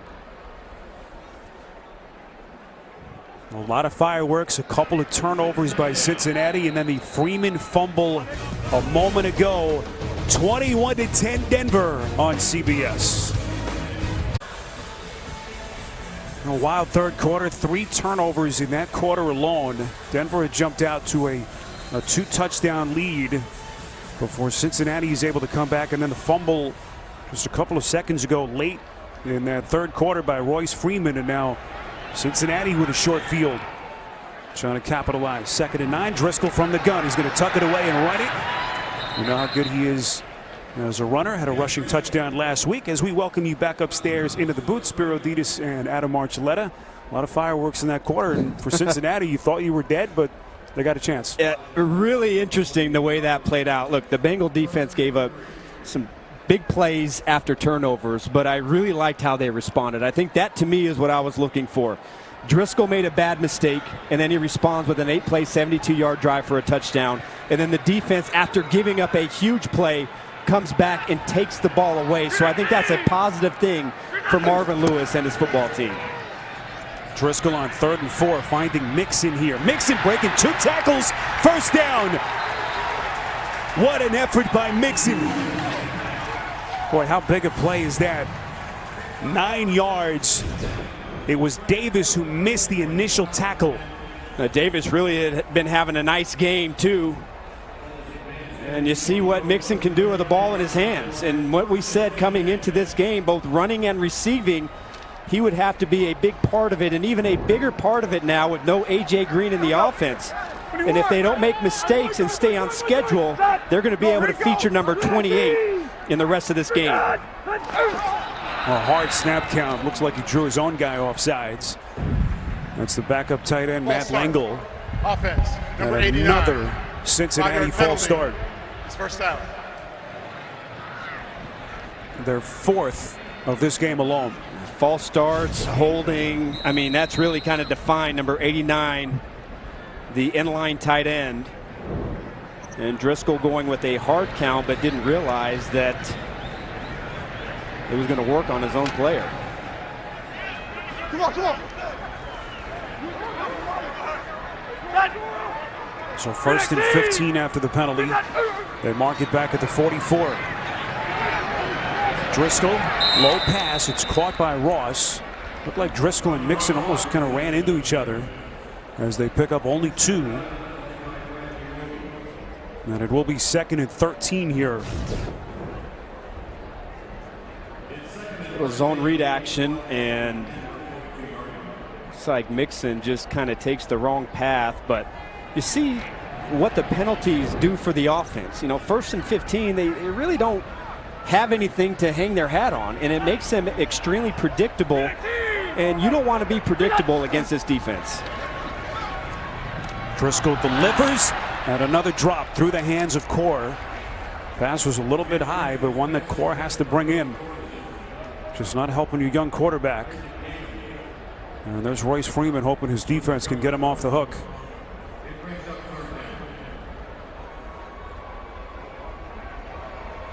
Third and 13 here as Bill Lazor and company try to keep the drive alive.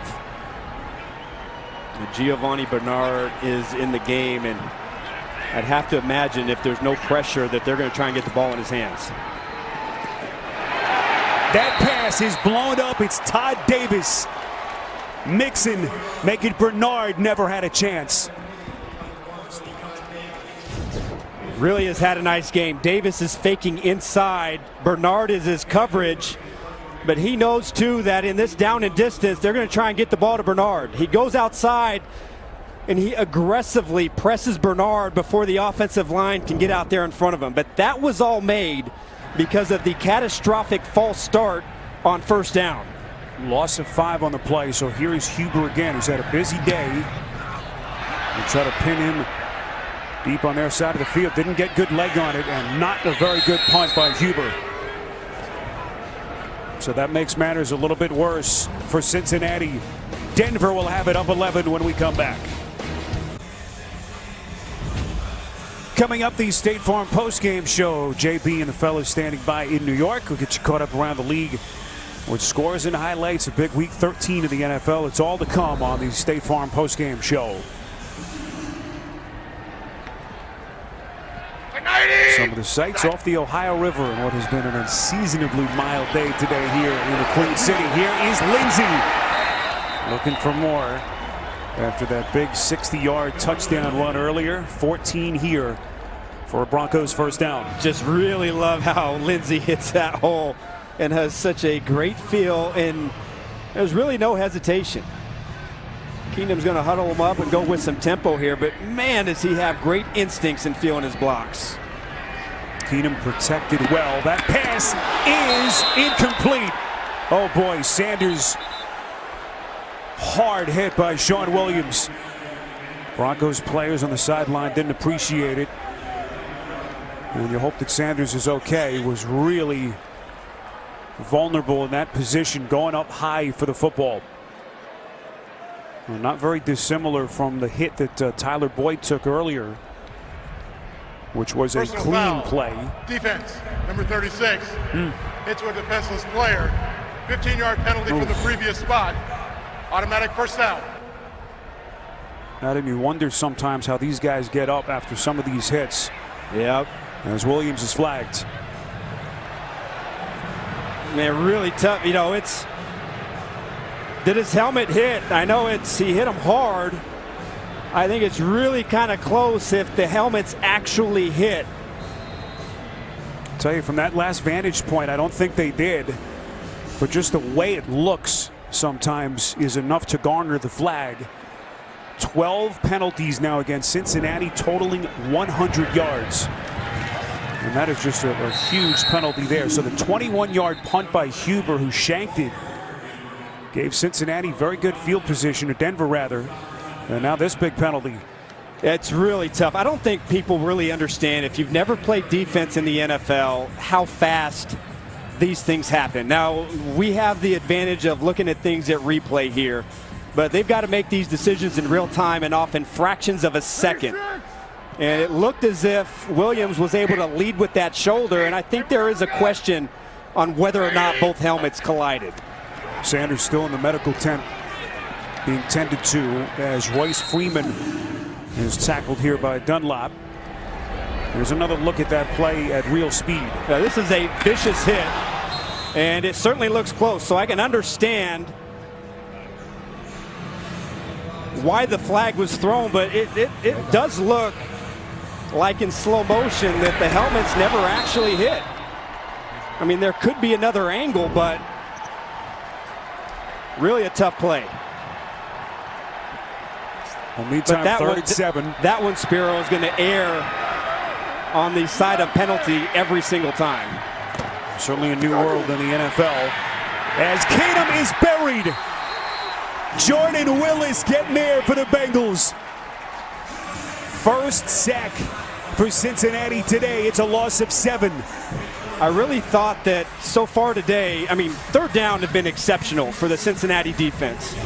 But I really feel like on 3rd downs, they've been able to get great pressure. They run a little 4-man game up inside. And how many times have we seen Case Keenum go to set up and then he's got to climb the pocket because of the pressure? Really a nice job again from Marvin Lewis's defense getting off the field. Willis, the former 3rd-round pick a year ago out of Kansas State, really developed as a rookie last season. That's his first sack here in 2018. 36 yards in the punt and a fair catch by Erickson. The NFL on CBS is sponsored by The Home Depot. More saving, more doing. The Mule, starring Clint Eastwood, in theaters December 14th. And by Ford. Built Ford proud.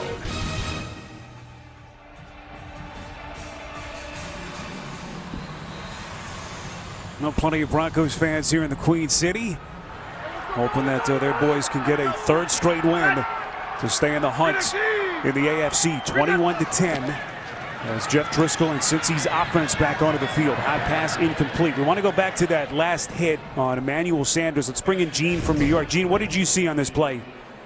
I think what we look at on this play is, let's remember that this receiver is defenseless. So regardless of whether that contact by the defender is with the crown of the helmet initially, and I do think it's close and can be supported as such, it is definitely a foul, in my opinion, as a hit on a defenseless receiver, because any contact now that occurs to the head or neck area of a defenseless receiver is a foul, whether it's the crown of the helmet or not.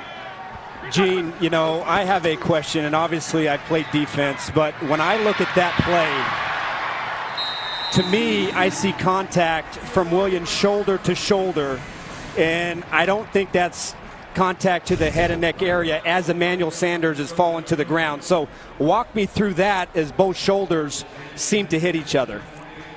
I don't disagree, Adam, and I understand and appreciate what you're saying as a player with the speed of this game. Please understand, and I hope everybody does, the officials are faced with that same element of time and speed. They are difficult to work in real time. Maybe something down the road when we get to illegal use of the helmet, because it's a safety foul we need to get out of the game, that we have somewhere reviewing that down in the future. We don't know. That's yet to be determined. All right, Gene's territory. Gene, great stuff from New York. There's a little short run by Gio Bernard here to the 30. We are told that Emmanuel Sanders has been checked out and he has been cleared to return. So good news there for Denver. No question that is a tough play, and it's extremely difficult for defensive players involved. And it's a tough play for the officiating crew that's on the field. There's no question about it. The speed at which this happens, and you've got to make that judgment call. It's almost impossible at times to get right.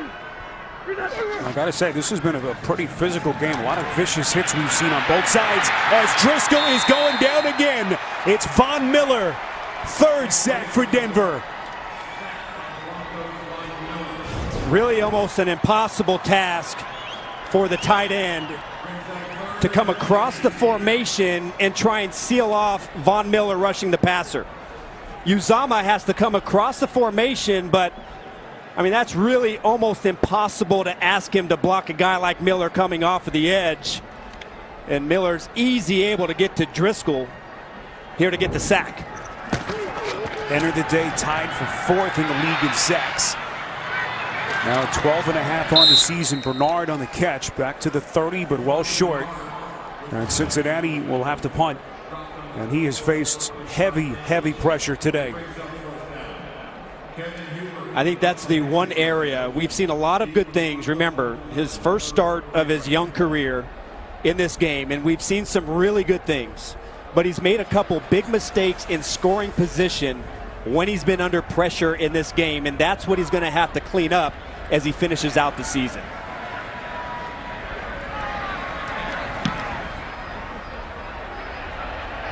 So Cincy will punt here. Huber gets a lot of leg into it, but a little bit too much, as the Bengals unable to track it down. So Denver will have it from the 20, up 11 on CBS.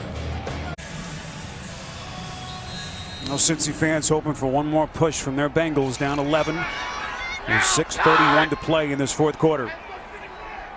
Bengals desperate to end this three-game losing streak, 5-6 against the suddenly surging Broncos side that's won 2 in a row. Here is Lindsey again. Has put this team on his back. First down sprint with a pickup of 14 yards. Lindsey now at 5.95 per carry in his 4 career starts. The NFL average is 4 yards. He's at nearly 6. And one thing to note, look, he has been exceptional here today. Last week he was exceptional, but a few times in this game, because of the offensive line blocking downfield, he hasn't been touched until he's 5 or 6 yards downfield. So the offensive line has a big part of it as well.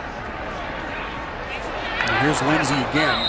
Von Miller said, you know, TAs, no one knew who this kid was. Didn't take long for him to leave his mark with his teammates. As it looks like Marvin Lewis will take their first time out here to try to stop the clock with 5:44 to play. Von certainly knows who Phillip is today. You know what who he kind of reminds me of? He's kind of like a Tyrann Mathieu on offense. You know, kind of a nasty like fighter that kind of gets things going and kind of gets everybody fired up. That's just kind of what comes to mind when I think of Lindsey. So much juice in those legs. as his incredible rookie season continues, now at 157 yards today. CBS's Super Bowl season continues next as the playoff pressure builds. And then next Sunday, Baltimore, Kansas City. Some of you will see Indy, Houston, or Chargers and these Bengals. All the fun starts with the NFL today, beginning at 12 Eastern right here on CBS next Sunday. Not many people about 3 weeks ago thought that Vance Joseph's Broncos would be in this position potentially if they can win a third straight game to get back to 500. When they were 3-6, 9 games into the year. And another timeout here by Marvin Lewis. Well, this is where the Broncos currently sit in the updated playoff picture. 5-6, but they are surging. But a lot of teams in the hunt, and there's Kansas City, Arch, at the top of that list, and obviously the bombshell news with Kareem Hunt this week. Another domestic violence incident cut by Kansas City, and that will send shockwaves throughout the AFC the rest of the way. That could be devastating for Kansas City. They have a lot of talent in that offense, and certainly he's not the only part of that offense, but he was a big piece in how they handle this. I guess if you want to call it this distraction, is going to say a lot about where this football team is, but a huge blow for the Kansas City Chiefs. Can the Bengals get off the field? 3rd and 7. Keenum's pass is caught. Boy, the rookie Sutton today with some incredible plays. Had to come back for it. First down, Denver.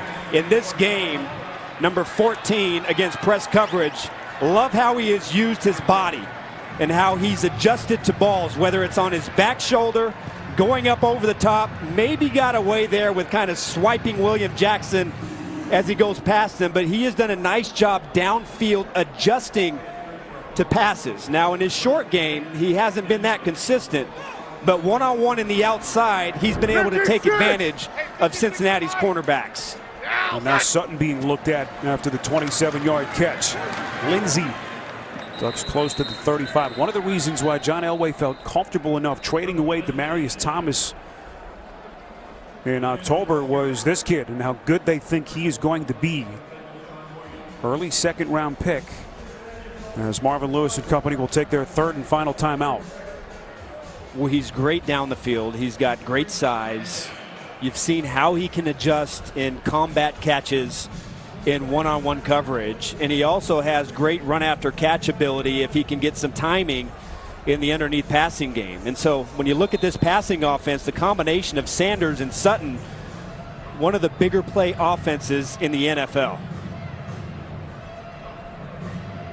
Another reminder coming up, the State Farm postgame show. JB, Phil, Nate Boomer, and Coach Cower standing by from New York. Take you around the league here in week number 13 on the State Farm postgame show. Well, Sanders suddenly the lone elder statesman in that wide receivers room, basically playing with 4 rookies. Hey, we're good, we're good. Now. Trying to put the finishing touches on what would be a 3rd consecutive win for Denver. Freeman inside the 30, nice little effort. As Freeman will pick up 8, tackled by Hardy Nickerson. Vontaze Burfict, by the way, has left the game with a concussion for Cincinnati, and he is done for the day. As a frustrating season for Burfict continues, started the year, of course, with that 4-game suspension, and has been ailing with a hip injury the last couple of weeks. Moved to middle linebacker last week and took over the communication for this defense, but really hasn't looked like himself as the centerpiece of that defense. The linebacker group as a whole has really kind of struggled here down the stretch. Another 3rd down, and this time they will stuff it. Carlos Dunlap blowing up Royce Freeman. And it's a loss of 4. And we'll see what Vance Joseph does here on 4th down. Really just a one-on-one win for Dunlap on Billy Turner. Gets him to turn his feet, gets him to open up the gate, and there's no power for Turner to stand in his way as he gets to Freeman.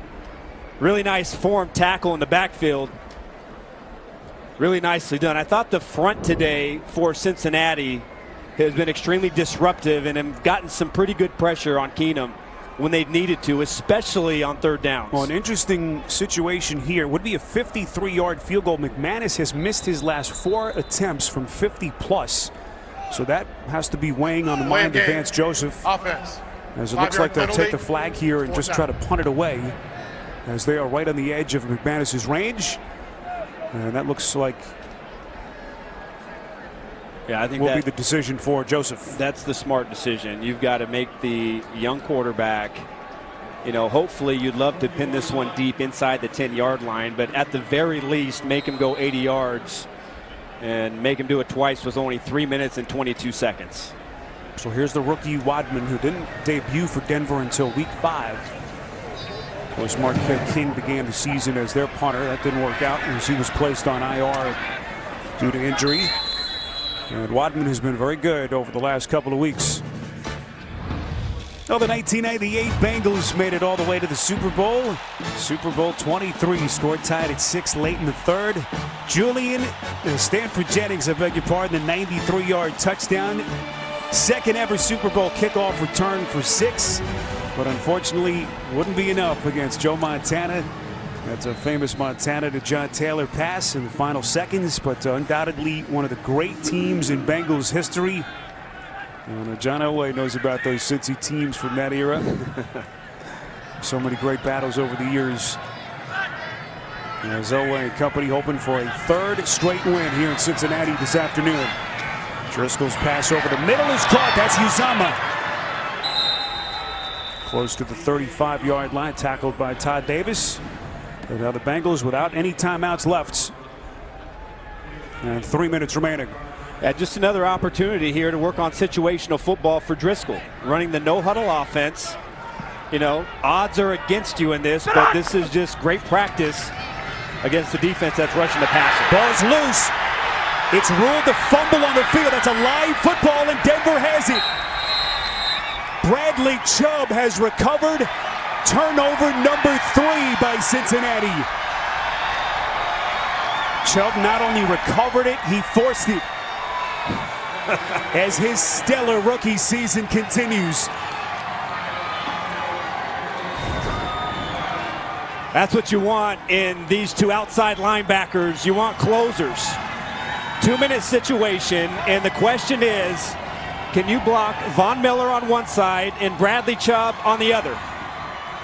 What a nice, great job by Chubb getting around the corner and then tomahawk chopping the right arm of Driscoll as the Broncos get another takeaway here against the Bengals. Strip sack for Chubb, who now, Adam, is starting to close in on that rookie sack record. Javon Curse has it, 14.5 back in 1999. And Chubb now at 10 on the season.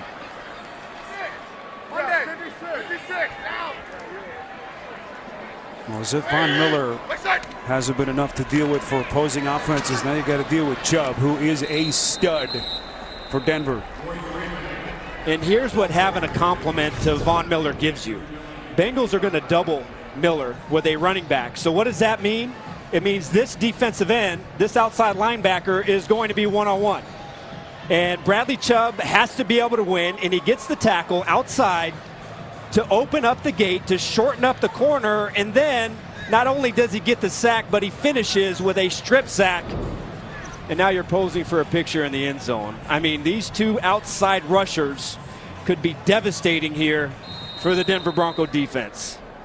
Just a nightmare for teams to deal with. Chubb, the 5th overall pick, and it's Denver by 11. The NFL on CBS is sponsored by Kay Jewelers. For all the moments, for love, forever. And by Geico. 15 minutes could save you 15% or more on car insurance.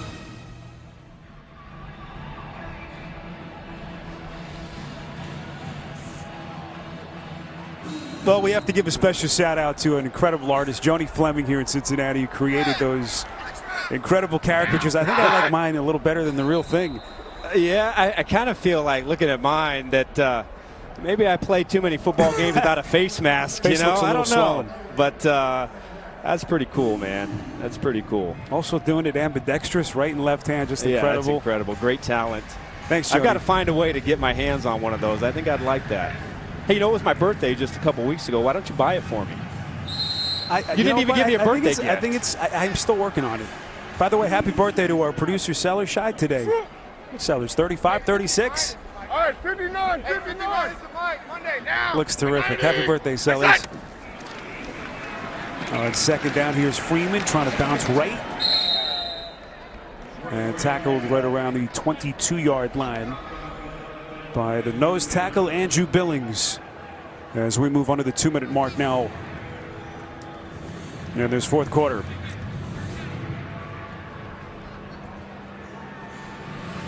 Now, the air has certainly left this building as Denver can taste it. Closing in on a third straight win, which would get their record to 500. 56. Hey, we're good. Monday.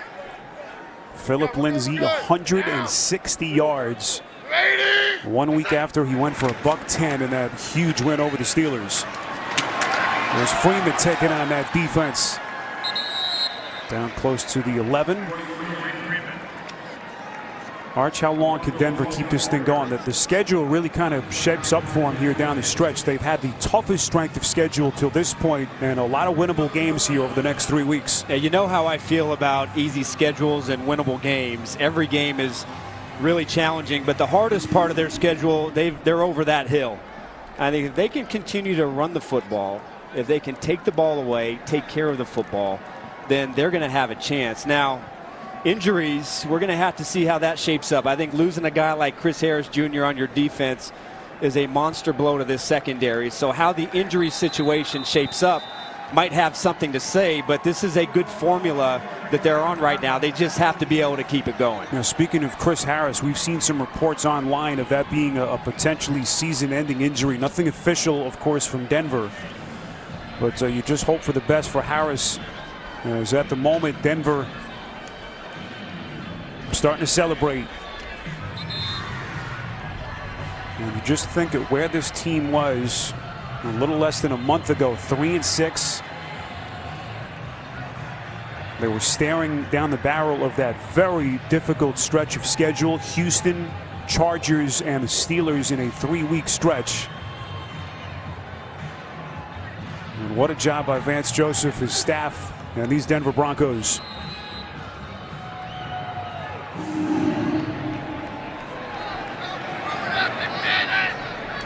Here is McManus on what will be a 29-yard attempt. Good snap, good hold, and Denver extends its lead to 14 points. Now, one thing about Vance Joseph, he's a fighter. John Elway giving his support publicly after some of those reports when Denver was at 3-6, and there was some talk about Joseph and his job security. Elway has stuck with him, and right now this team is trending upward.